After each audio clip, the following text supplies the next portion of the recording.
Hello students, I Dipendra welcome you all to Magnet Brains IIT JEE NEET। Finally हम उस session के साथ आ गए हैं जहां पे आपके सारे डाउट्स एक साथ एक्यूमुलेट होके इकट्ठे होके कलेक्टिवली एक साथ सारे डाउट्स को एड्रेस करेंगे। आज सारे डाउट्स एक्नॉलेज होंगे और हर एक डाउट रिजॉल्व होगा। तो अभी तक जितने भी आपने डाउट्स भेजे हैं, जितने भी डाउट्स आपने फॉरवर्ड किए, हर एक चीज को हम रिजॉल्व करेंगे। आपके जितने ज्यादा कमेंट्स में पढ़ सकता था, एक एक कमेंट का मैंने स्क्रीनशॉट लिया है। हम उन कमेंट्स को भी डेफिनेटली देखकर एड्रेस करने की कोशिश करेंगे जितने भी कमेंट्स बन पाएंगे। तो आपके सारे डाउट्स जो आपने फॉरवर्ड किया है, होप आपको पता है आस्क मी योर डाउट आपका लिंक है उस ग्रुप के, इस वीडियो के जब आप डिस्क्रिप्शन में जाएंगे वहां पर आप लिंक पर क्लिक करके अपने सारे डाउट्स के स्क्रीनशॉट फॉरवर्ड कर सकते हैं। बस एक छोटी सी गुजारिश हमेशा से रही है स्टूडेंट्स कि आपके डाउट्स के ना स्क्रीनशॉट थोड़े से प्रॉपर रखिए। थोड़े से प्रॉपर मतलब रिजोल्यूशन वाइज उन्हें ठीक से क्रॉप करके प्रॉपर रिजोल्यूशन में भेजें। वो इस स्क्रीन पर दिखाना या हमें समझना कभी कभी मुश्किल हो जाता है और उस वजह से कभी कभी हमारी जो ये कंटेंट मैनेजर है, जो हमारे स्लाइड मैनेजर हैं, ये लोग रिजेक्ट कर देते हैं आपके डाउट्स। वो कहते हैं कि सर ये इमेज ही प्रॉपरली विजिबल नहीं है, तो इसे हम कैसे स्क्रीन पर रखेंगे, इस प्रेजेंटेशन में डालेंगे। तो प्लीज कोशिश करिए कि आपके डाउट्स के जो इमेजेस हैं उन्हें प्रॉपर विजिबल रखें, आप उन्हें प्रॉपर रिजोल्यूशन, प्रॉपर लाइट्स के साथ एक अच्छा प्रॉपर स्क्रीनशॉट लें या फोटोग्राफ लें और प्रॉपर रिजोल्यूशन में फॉरवर्ड करें, एक सही तरीके से क्रॉप करके। कभी कभी तो आपके डाउट्स हमें इसलिए नहीं समझ आ रहे क्योंकि उनकी इमेजेस में समझ नहीं आ रही कि वो पूरी इमेज में डाउट कहाँ है। मतलब आपने पूरा फोटो भेज दिया, काफी कुछ लिखा हुआ है, क्वेश्चन है, काफी कुछ है, पर समझ नहीं आ रहा है कि वो डाउट है कहाँ। ना ही आपने कमेंट में लिखा, मतलब उस फॉर्म को जब आप फिल करके अपना डाउट फॉरवर्ड करते हैं तो कमेंट में लिख सकते हो। तो थोड़ा प्लीज क्रॉप करिए, मतलब स्पेसिफिक रहिए, डाउट रेलेवेंट और स्पेसिफिक रखिए। रेलेवेंट का भी बड़ा सिंपल सा मतलब स्टूडेंट्स, काफी सारे स्टूडेंट्स ने काफी सारे डाउट्स भेजे अलग अलग टॉपिक से। मेरी आई अंडरस्टैंड डाउट्स बहुत अच्छे हैं, डाउट्स को सॉल्व करने में भी मजा आएगा, हम क्वेश्चंस को सॉल्व कर सकते हैं, बट मैं इस बात की गारंटी नहीं ले सकता कि वो डाउट्स बाकी बच्चों को समझ में आएंगे कि नहीं। और चूंकि अभी हमने टॉपिक पढ़ा है सेट्स, रिलेशन एंड फंक्शन, और हम उसी पर बेस्ड क्वेश्चंस को एड्रेस करना चाहेंगे, तो मैं बाकी टॉपिक्स को अभी अवॉइड करूंगा डिस्कस करना, क्योंकि हम बाकी टॉपिक्स अभी अगर डिस्कस करेंगे तो बाकी स्टूडेंट्स अननेसेसरीली कंफ्यूज हो जाएंगे और हम ये अभी अवॉइड करेंगे। आई होप आप मेरा इंटेंट और मोटिव समझ पा रहे हैं। विद दैट स्टूडेंट्स, आपके सारे डाउट्स इकट्ठे हो चुके हैं, सारे डाउट्स रखे हुए हैं, हर एक चीज आज एड्रेस करेंगे आज के लेक्चर में, जो सेट्स, रिलेशन एंड फंक्शंस के टॉपिक यानी चैप्टर पर based doubt solving session cumulatively जो रखा गया है। तो अभी तक के सारे डाउट्स एड्रेस करेंगे, बने रहिए और सेशन को अच्छे से देखना शुरू करिए। लेक्चर शुरू करते हैं स्टूडेंट्स। पहला डाउट सूरज कुमार ने भेजा है हमें, पर सूरज कुमार के डाउट को एड्रेस करने से पहले I hope you know that Magnet Brains एक ऐसा प्लेटफॉर्म है, एक 100% free quality online education platform है, जो आपको ऑलमोस्ट हर सेक्टर में, किंडरगार्टन से 12th स्टैंडर्ड, अलग अलग competitive exam, government exam, CUET, NTSC, Olympiad, IIT JEE NEET, almost हर तरह के सेक्टर और सेगमेंट में आपको free of cost complete quality online education provide करते हैं। मतलब पूरे के पूरे प्रोग्राम्स, पूरे के पूरे कोर्सेज, बिना कोई हिडन कॉस्ट के, बिना कोई एक्स्ट्रा चार्ज के, सब कुछ फ्री में आपको मैग्नेट ब्रेन्स प्रोवाइड करता है eight there platform, on their platform www.magnetbrains.com। हमारे चैनल भी हैं स्टूडेंट्स, आप वो भी एक्सेस कर सकते हैं यूट्यूब पर। जैसे IIT JEE NEET का आप चैनल देखेंगे तो that is magnet brains IIT JEE NEET, वहां पर भी यही सारे लेक्चर्स सब कुछ प्रॉपर्ली प्लेलिस्ट में सिस्टमैटिकली अरेंज्ड होते हैं और ऑर्गेनाइज्ड होते हैं, और वो भी आप सारी चीजें एक्सेस कर सकते हैं। सो बिना किसी डिले के स्टूडेंट्स आज का डाउट क्लैरिफिकेशन लेक्चर शुरू करते हैं। आई होप आपको पता है कि आप अपने डाउट्स कैसे फॉरवर्ड कर सकते हैं। इसी वीडियो के डिस्क्रिप्शन में जब आप देखेंगे तो आपको एक लिंक दिखाई देगा, आस्क मी योर डाउट। इस लिंक पर क्लिक करके आप अपने सारे डाउट्स फॉरवर्ड कर सकते हैं। बस डाउट्स प्रॉपर्ली विजिबल रखें, डाउट्स रिलेवेंट रखें, और हम हमेशा उन्हें रिजॉल्व करेंगे, एड्रेस करेंगे। शुरुआत करते हैं क्लासेस डाउट से। अब अगेन अरुण, यही बात मुझे समझ नहीं, सूरज अब बेटा प्लीज इस बात को समझो, मैं इसमें क्या एक्सप्लेन करूं, मुझे यही नहीं समझ आ रहा है, तो मैं शुरुआत ही यहीं से करूंगा सूरज कि प्लीज इस बात को समझो। इस इमेज में प्रॉब्लम ये कि मैं आपको क्या समझाऊं, मतलब कौन सा थ्योरम, कौन सा इलस्ट्रेशन में क्या समझाऊं, आपने क्लियर किया नहीं है। Sir please clear explanation and send me. तो कौन सा explanation Suraj, that's you need to tell me, that's what you need to tell मी।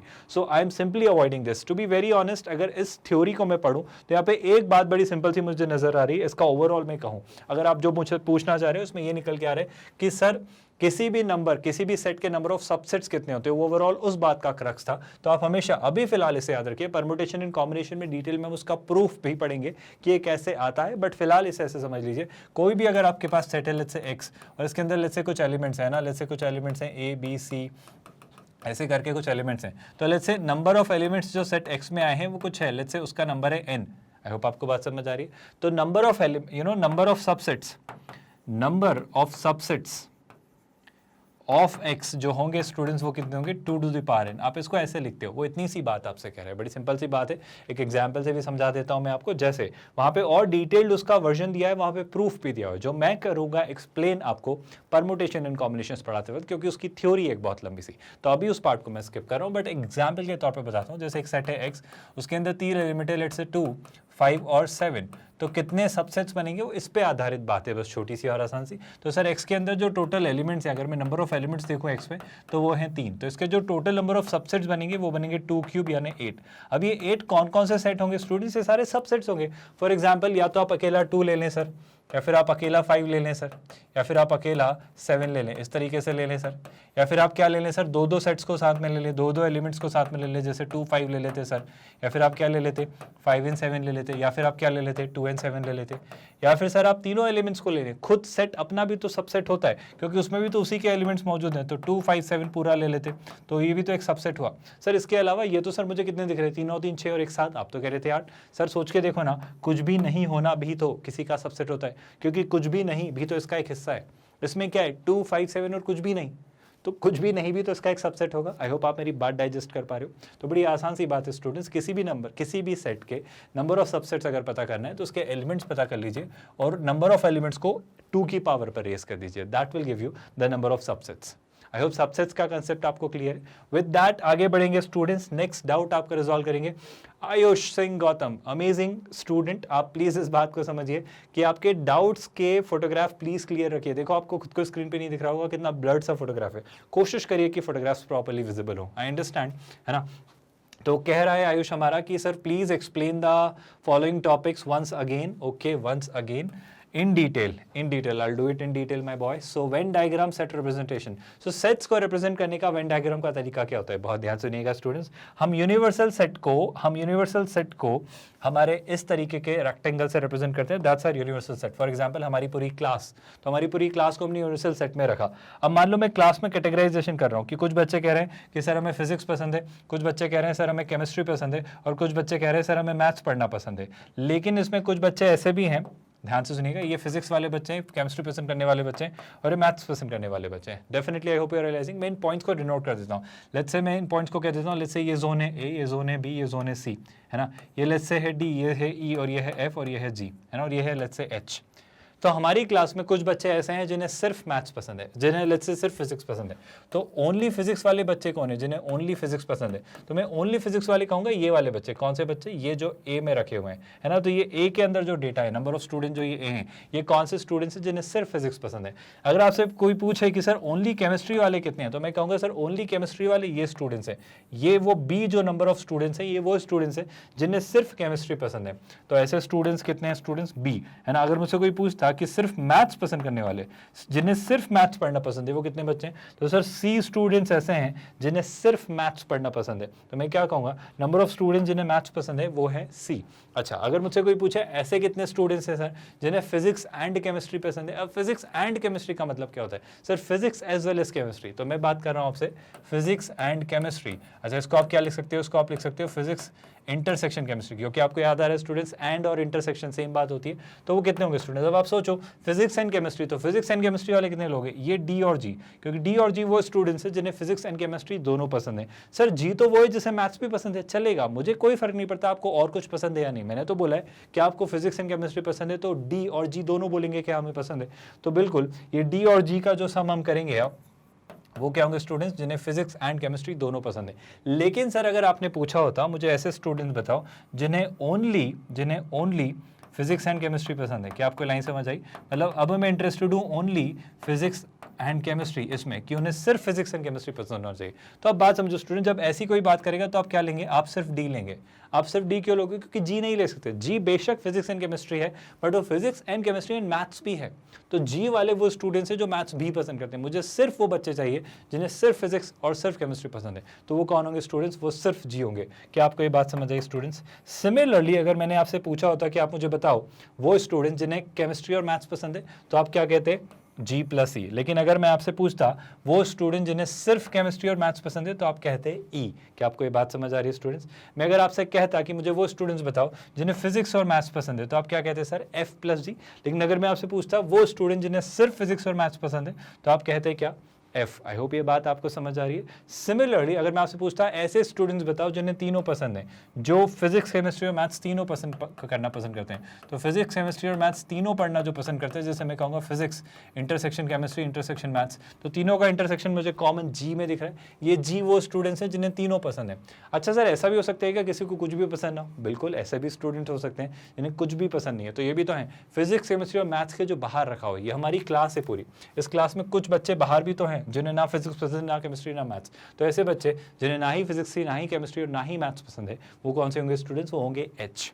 अच्छा इसके अलावा अगर मैं पूछता सर मुझे वो बताओ सर स्टूडेंट जिन्हें एटलीस्ट एक सब्जेक्ट पसंद है, जिन्हें एटलीस्ट एक सब्जेक्ट पसंद है, तो एटलीस्ट वन क्या होगा सर? ओनली वन, या फिर एग्जैक्टली दो, या फिर एग्जैक्टली 3। आई होप आपको बात समझ आ रही। तो a plus B plus C plus D plus E plus F plus G, ये वो सारे स्टूडेंट्स होंगे जिन्हें एटलीस्ट वन सब्जेक्ट पसंद है। एटलीस्ट वन का मतलब क्या होगा? एग्जैक्टली वन सब्जेक्ट पसंद करने वाले, या फिर एग्जैक्टली दो सब्जेक्ट्स पसंद करने वाले, या फिर एग्जैक्टली तीन सब्जेक्ट्स पसंद करने वाले। ये लाइन समझ आ रही है स्टूडेंट्स? तो इस तरीके से आप सेट्स को आयुष वेन डायग्राम के थ्रू रिप्रेजेंट कर सकते हो और उन्हें समझ सकते हो। सेकंड डाउट है आयुष का कि सर यूनियन ऑफ सेट समझ नहीं है। आई थिंक आयुष अब तक जो लेक्चर्स हो चुके हैं union of sets release clear हो चुका होगा, बट स्टिल अगर यूनियन ऑफ सेट्स में डाउट है तो मान लो आयुष आपका ये एक सेट है और दूसरा सेट ये रहा है ना, और यूनियन का मतलब होता है जैसे मान लो यहाँ पे कुछ एलिमेंट्स है ना, यहाँ पे कुछ एलिमेंट्स है, लेट्स से ए बी सी रखा हुआ है, यहाँ पे रखे हुए डी और ई, और यहाँ पर रखा हुआ है एफ जी, है ना। सो आप ध्यान से समझना, आप क्या बोलते हो सर कि यूनियन का मतलब होता है जैसे अगर ये है आपका सेट ए और ये है सेट बी, तो यूनियन का मतलब होता है ए और बी, मतलब आप इसे लिखते हो ए यूनियन बी। इसका मतलब सर एलिमेंट्स ऑफ ए या फिर बी या फिर दोनों, मतलब आप क्या करोगे, आप ए यूनियन बी में क्या लिखोगे? ए और बी के सारे एलिमेंट्स, है ना। अब ए और बी के सारे एलिमेंट्स कैसे सर? ए में कौन कौन है सर? ए में है ए बी डी ई सी, और बी में कौन है? F G D E. तो डी ई को दो बार नहीं लिखना है, डी को एक ही बार लिखना है, क्योंकि सेट में हर एलिमेंट एक ही बार आता है, यूनिक आता है। तो क्या बोलेंगे सर? इस ए यूनियन बी में हम लिखेंगे ए बी सी, फिर क्या दिख रहा है सर? मुझे डी और ई दिख रहा है, और फिर मुझे और क्या दिख रहा है स्टूडेंट्स? मुझे और इसके अलावा जो दिख रहा है वो क्या स्टूडेंट्स? ई के बाद एफ और जी, तो मैं एफ और जी भी लिख दूंगा। तो ये सारे एलिमेंट्स, मतलब ए और बी का यूनियन, मतलब ए और बी का कंप्लीट पार्ट, मतलब पूरा ए ले लो सर और पूरा बी ले लो, लेकिन जो भी एलिमेंट रिपीट हो रहा है उसे दोबारा मत लिखना सर, उसे एक ही बार लिखना। ए यूनियन बी इस तरीके से लिखा जाता है। इसको लेकर एक फॉर्मूला भी होता है स्टूडेंट्स। अगर आपको ए पता है और बी पता है तो आप ए यूनियन बी को लिख सकते हो सेट ए के एलिमेंट्स प्लस सेट बी के एलिमेंट्स माइनस ए और बी के एलिमेंट्स का इंटरसेक्शन एक बार सब्ट्रैक्ट करना पड़ेगा। इंटरसेक्शन क्यों सब्ट्रैक्ट करेंगे क्लास? क्योंकि ये चीज़ जब ए और बी को इंक्लूड करोगे तो दो बार इंक्लूड हो जाएगी, तो एक बार हटाना भी पड़ेगा। इंटरसेक्शन क्या होता है इस पर भी बात कर लेते हैं, क्योंकि मुझे लगता है आयुष ने हमसे इंटरसेक्शन पर भी डाउट पूछा है। तो आयुष का अगला डाउट है इंटरसेक्शन ऑफ सेट्स। बड़ा ही अच्छा डाउट है स्टूडेंट्स, बहुत ध्यान से सुनिएगा। इंटरसेक्शन, अभी जैसे हमने यूनियन पढ़ा, तो यूनियन की ही तरह इंटरसेक्शन को भी बहुत आसानी से आप डिफाइन कर सकते हो। जैसे इंटरसेक्शन क्या है? एक बड़ा ही शानदार सा सिंपल सा स्ट्रेट फॉरवर्ड सा कंसेप्ट है। ये है आपका सेट ए, ये है आपका सेट बी, है ना। सेट ए में एलिमेंट्स हैं a b c, set B में एलिमेंट है let's say f g h, है ना। और सेट ए और बी दोनों में, मतलब ए में कुछ एलिमेंट्स हैं डी और ई, जो कि फॉर्चुनेटली बी में भी हैं।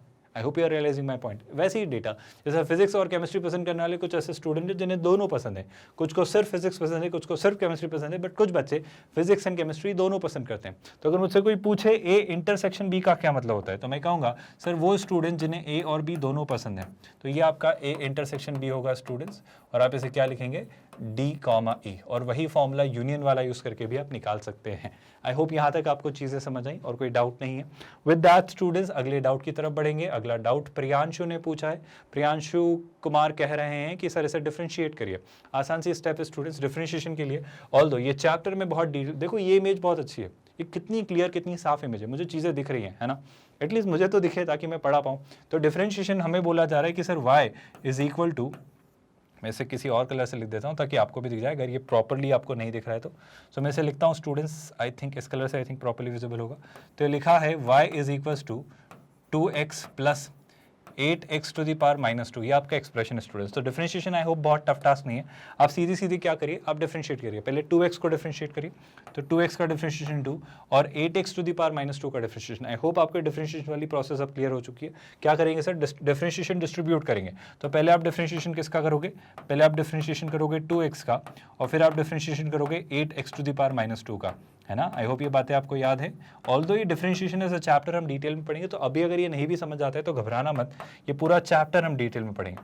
तो जब आप डिफरेंशिएशन करना चाह रहे हो कुछ ऐसा होगा, जब आप 2x का डिफरेंशिएशन करोगे तो 2 कांस्टेंट है, 2 बाहर आ जाएगा और आप x का डिफरेंशिएशन करेंगे। और x का डिफरेंशिएशन क्या होता है सर, x की पावर 1, x की पावर 1 का अगर डिफरेंशिएशन किया, अगर x की पावर 1 का मैं डिफरेंशिएशन करना चाह रहा हूँ तो क्या हो जाएगा, 1 फ्रंट में आ जाएगा, x एज इट इज, और 1 माइनस 1, क्योंकि हमने पढ़ा है सर कि अगर x की पावर n को आप डिफरेंशिएट करना चाहो तो क्या होता है सर, वो होता है n x to the power n minus 1। बस यही फॉर्मूला हम यूज़ करेंगे स्टूडेंट्स यहाँ पर।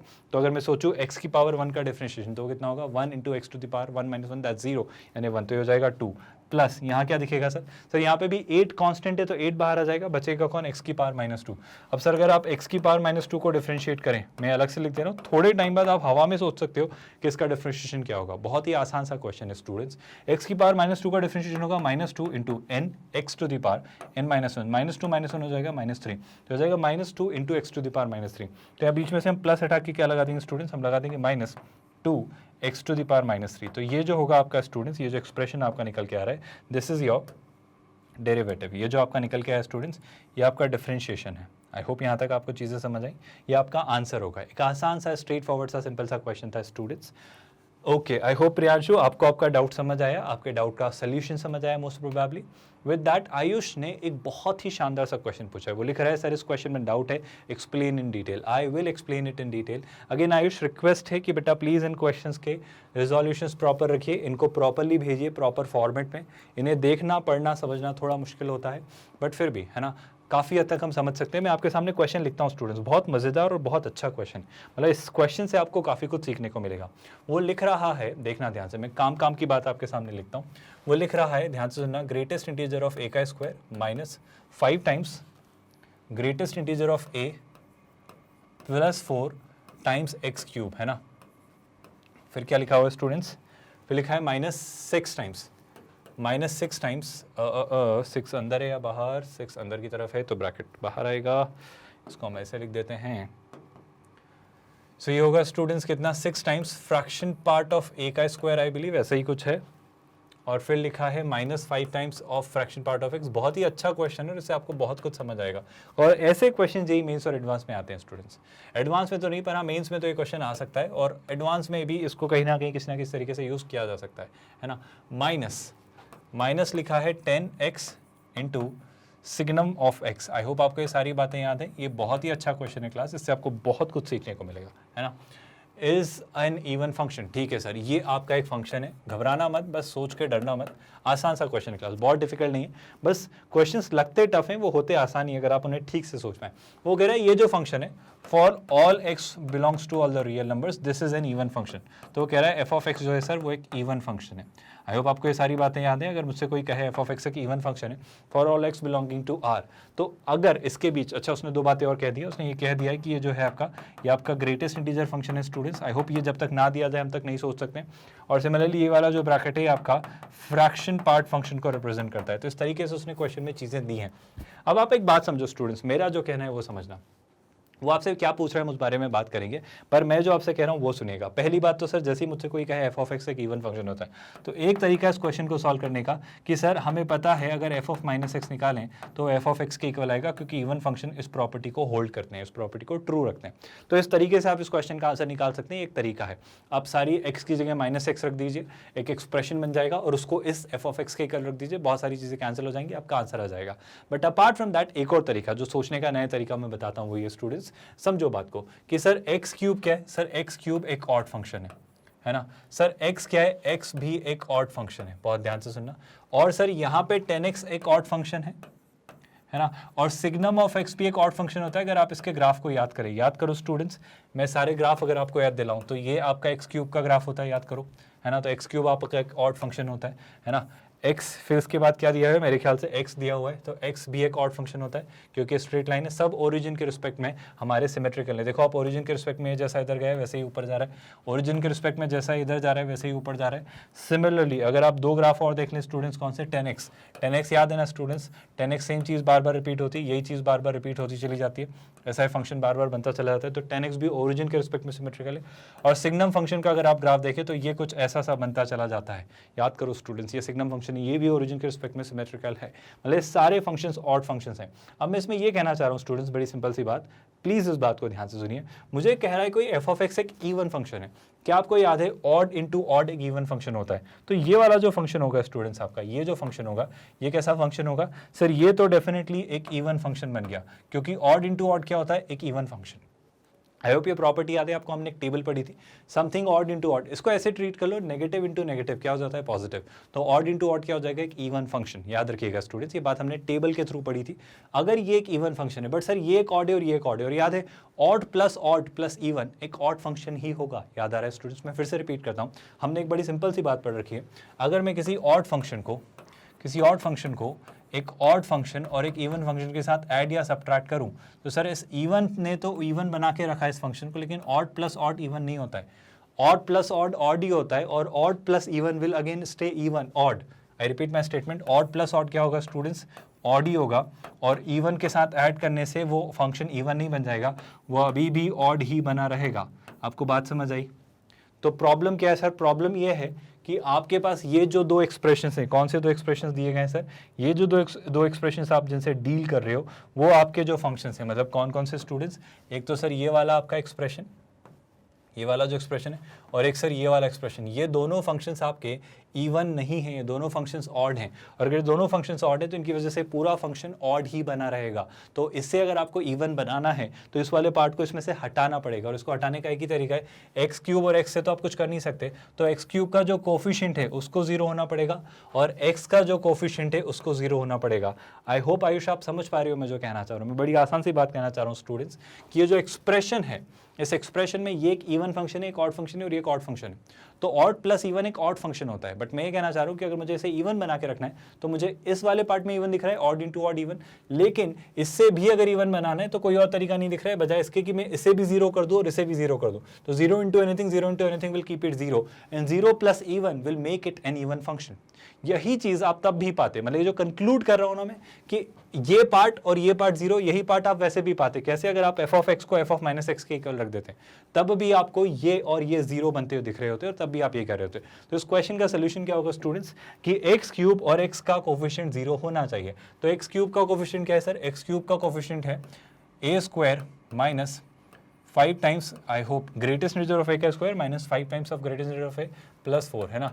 ये 0 होना चाहिए। पहले इस वाले पार्ट को सॉल्व करते हैं, फिर वो फ्रैक्शन वाले पार्ट को भी सॉल्व करेंगे।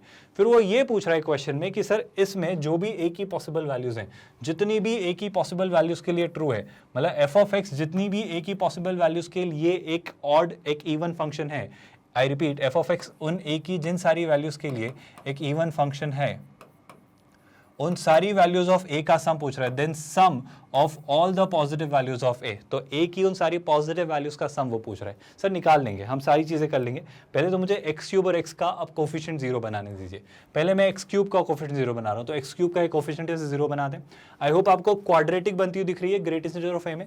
मुझे क्या चाहिए? Splitting the middle term. तो मुझे यहाँ पे -5a दिख रहा है और ये +4 दिख रहा है, तो -4a और +1 में मैं लिख सकता हूँ इसको। तो मैं क्या लिखूंगा? बहुत ध्यान से सुनना स्टूडेंट्स, मैं इसे लिखूंगा, इसे तो लिख ले रहा हूं मैं ग्रेटेस्ट इंटीजर ऑफ ए का स्क्वायर, -5a को मैं लिखता हूं 4 times greatest integer of a minus greatest integer of a, और प्लस क्या दिख रहा है? 4 = 0। अब अगर मैं इसे सॉल्व करूं तो क्या आपको नजर आ रहा है स्टूडेंट्स? यहां से मैं greatest integer of A common ले सकता हूं, है ना, और यहां से वापस a-4 बनाने के लिए -1 कॉमन लेंगे। आई होप आपको ये बात समझ आ रही है, आपको नजर आ रहा है। यहाँ से क्या दिया? Greatest integer of A common लिया, तो क्या बचेगा? ग्रेटेस्ट इंटीजर ऑफ ए -4, तो यहाँ पे बचेगा ग्रेटेस्ट इंटीजर ऑफ ए -4।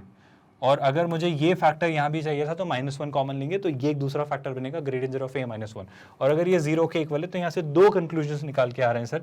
क्या कंक्लूजन? कि ग्रेटेस्ट इंटीजर ऑफ ए की वैल्यू क्या आ रही है? 1, और यहाँ से क्या आ रही है? 4। सर ये तो ग्रेटेस्ट इंटीजर ऑफ ए की वैल्यू इस कंक्लूजन से आ रही है।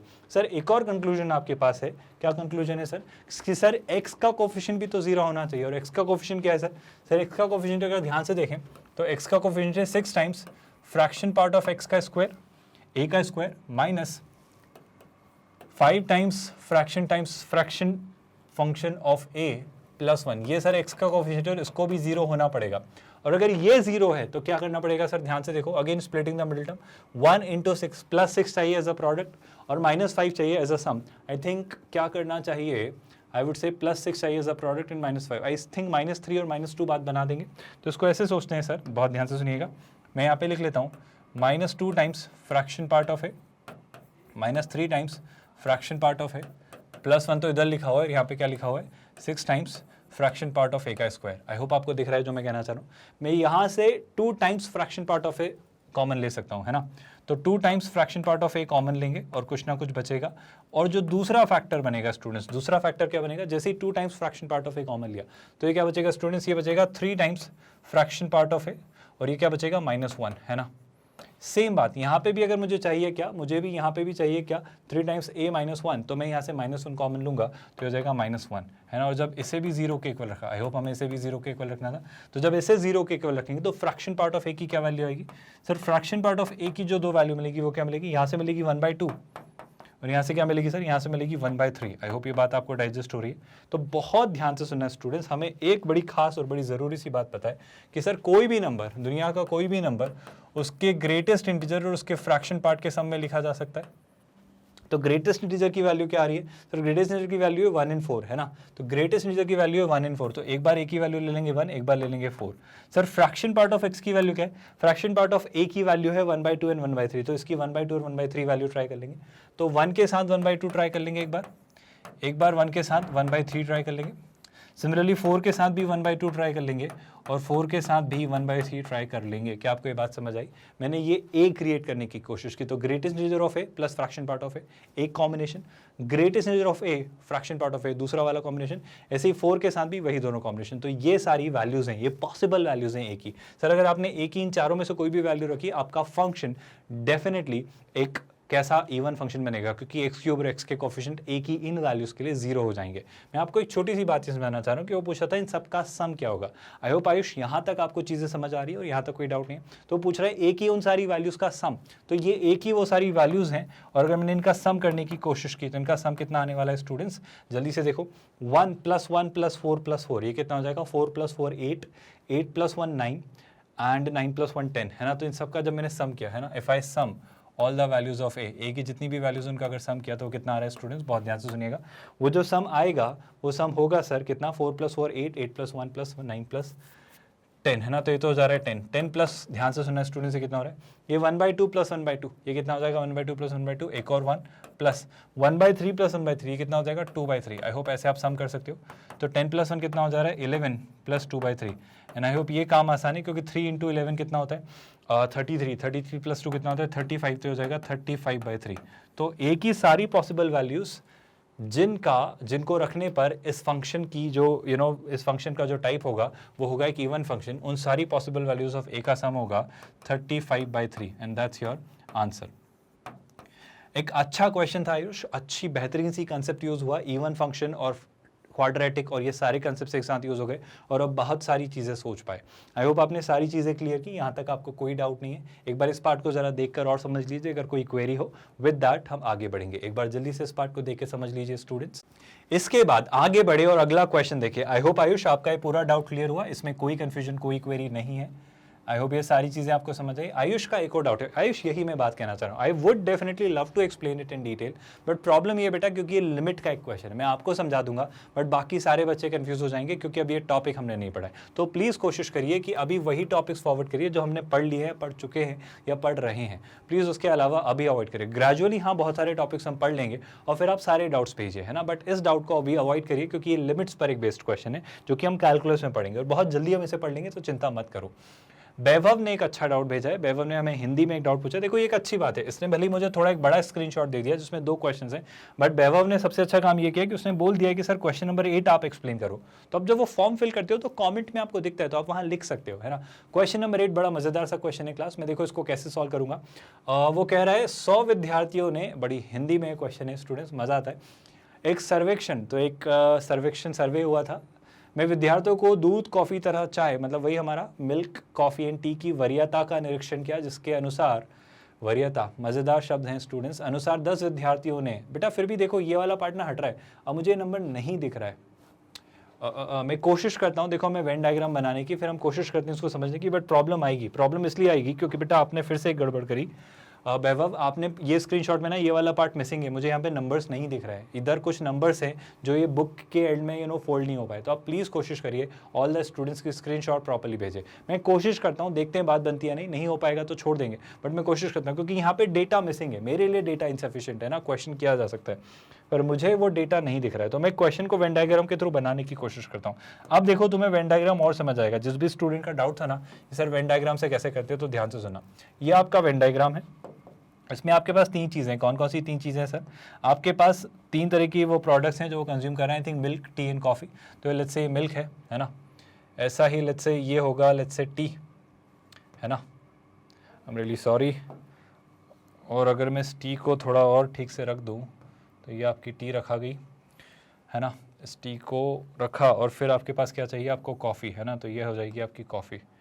क्या हो रहा है आज, एक सेकेंड दीजिए स्टूडेंट्स। तो ये हो गई आपकी क्या भाई, कॉफ़ी है ना। चलिए, तो हमारे पास 3 चीज़ें हैं। अब मैं इस पर डेटा रखना शुरू करता हूँ, बहुत ध्यान से सुनिएगा वो क्या कह रहा है। थोड़ी ब्राइटनेस भी प्लीज़ ज़्यादा रखिएगा स्टूडेंट्स, क्योंकि ये क्वेश्चंस विजिबल नहीं होते वरना है ना, थोड़ी दिक्कत आती है, फिर ये चैलेंजिंग बन जाता है। तो 100 विद्यार्थियों के एक सर्वेक्षण में तो टोटल स्टूडेंट्स कितने थे, स्टूडेंट्स 100, तो हमारा यूनिवर्सल सेट कितने का हो जाएगा, 100। आई होप ये लाइन आपको समझ आई। इसमें क्या बोलते हैं स्टूडेंट्स को, उनको डिसाइड करवाया कि आप क्या क्या पीते हो। तो कुछ ने बोला हम मिल्क, कुछ कॉफ़ी, कुछ टी है ना। तो वी हैव कौन कौन, हमारे पास मिल्क वाले स्टूडेंट्स हैं, हमारे पास कॉफ़ी वाले स्टूडेंट्स हैं और हमारे पास टी वाले स्टूडेंट्स हैं। हमारे पास 3 तरह के स्टूडेंट्स हैं स्टूडेंट्स। अब वो क्या कह रहे हैं, 10 ने दूध, कॉफ़ी तथा चाय को वरीयता दी। तो 10 स्टूडेंट्स ऐसे थे स्टूडेंट्स, 10 स्टूडेंट्स ऐसे थे जिन्होंने मिल्क, कॉफ़ी और टी तीनों को प्रेफरेंस दिया। तो वो ये होंगे। आई होप आपको बात समझी, उन्हें तीनों पसंद है। तो तीनों कहाँ होते हैं, ये 10 होता है स्टूडेंट्स। आई होप ये लाइन आपको क्लियर हो रही है सर। इसके अलावा मुझे एक और बात समझनी है आपसे कि सर 20 ने दूध और कॉफ़ी को, अब मिल्क एंड कॉफ़ी, आप इस बात को समझिएगा स्टूडेंट, जब कोई कह रहा है मिल्क एंड कॉफ़ी तो ये जोन 20 है, ये पूरा अगर 20 है जिसमें से 10 ये है तो कहना है इसे बचा हुआ ये 10 होगा, क्योंकि मिल्क एंड कॉफ़ी पूरा 20 है। आई होप आपको बात समझ आई। सिमिलरली सर 30 ने कॉफ़ी एंड चाय को, so 30 are coffee and tea है ना, तो 30 are coffee and tea. So 30 students ऐसे जिन्होंने कॉफ़ी एंड टी को प्रेफरेंस दिया। तो टोटल ये जो जोन है 30 है स्टूडेंट्स, तो 20 यहाँ होगा क्योंकि 10 ऑलरेडी है, तो मैं यहाँ रख दूंगा 20, क्योंकि 20 + 10 कॉफ़ी एंड टी 30 हो जाएगा। आई होप आपको समझ आ रहा है मैं नंबर्स कैसे लिख रहा हूँ सर। थोड़ा और आगे बढ़ेंगे, कुछ और चीज़ें करेंगे।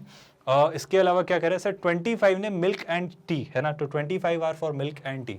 सो मिल्क एंड टी मतलब ये वाला जोन, और इसको कितनी वैल्यू है 25। अगर ये 25 है जिसमें से ये 10 ऑलरेडी है तो शैलाई से सर ये होगा 15। आई होप यहाँ तक आपको बातें समझ आई और कोई कंफ्यूजन, कोई डाउट नहीं है। तो थोड़ा और आगे बढ़ेंगे, कुछ और चीज़ें समझेंगे। अगर कुछ और चीज़ें समझता हूँ तो फिर वो क्या कह रहा है सर, 12 ने केवल दूध, only milk. Do you understand only milk? Only milk मतलब क्या, 12 ने केवल दूध है ना, तो ओनली मिल्क वाले कितने हुए सर, 12। आई होप ये लाइन आपको समझ आ रही है, बहुत कंफ्यूज नहीं कर रहा है। ओनली मिल्क मतलब क्या सर, ये वाला जोन, ये वो स्टूडेंट्स हैं जिन्हें सिर्फ मिल्क पसंद है। सो ये वो 12 स्टूडेंट्स हैं जो ओनली मिल्क प्रेफर करते हैं। अपार्ट फ्रॉम दैट स्टूडेंट्स, और क्या कह रहा है वो, आई थिंक ये मेरे ख्याल से जितना मैं पढ़ पा रहा हूँ 5 लिखा है, but I am not sure ये 5 है, तो मैं 5 के बेसिस पे आंसर लाऊंगा।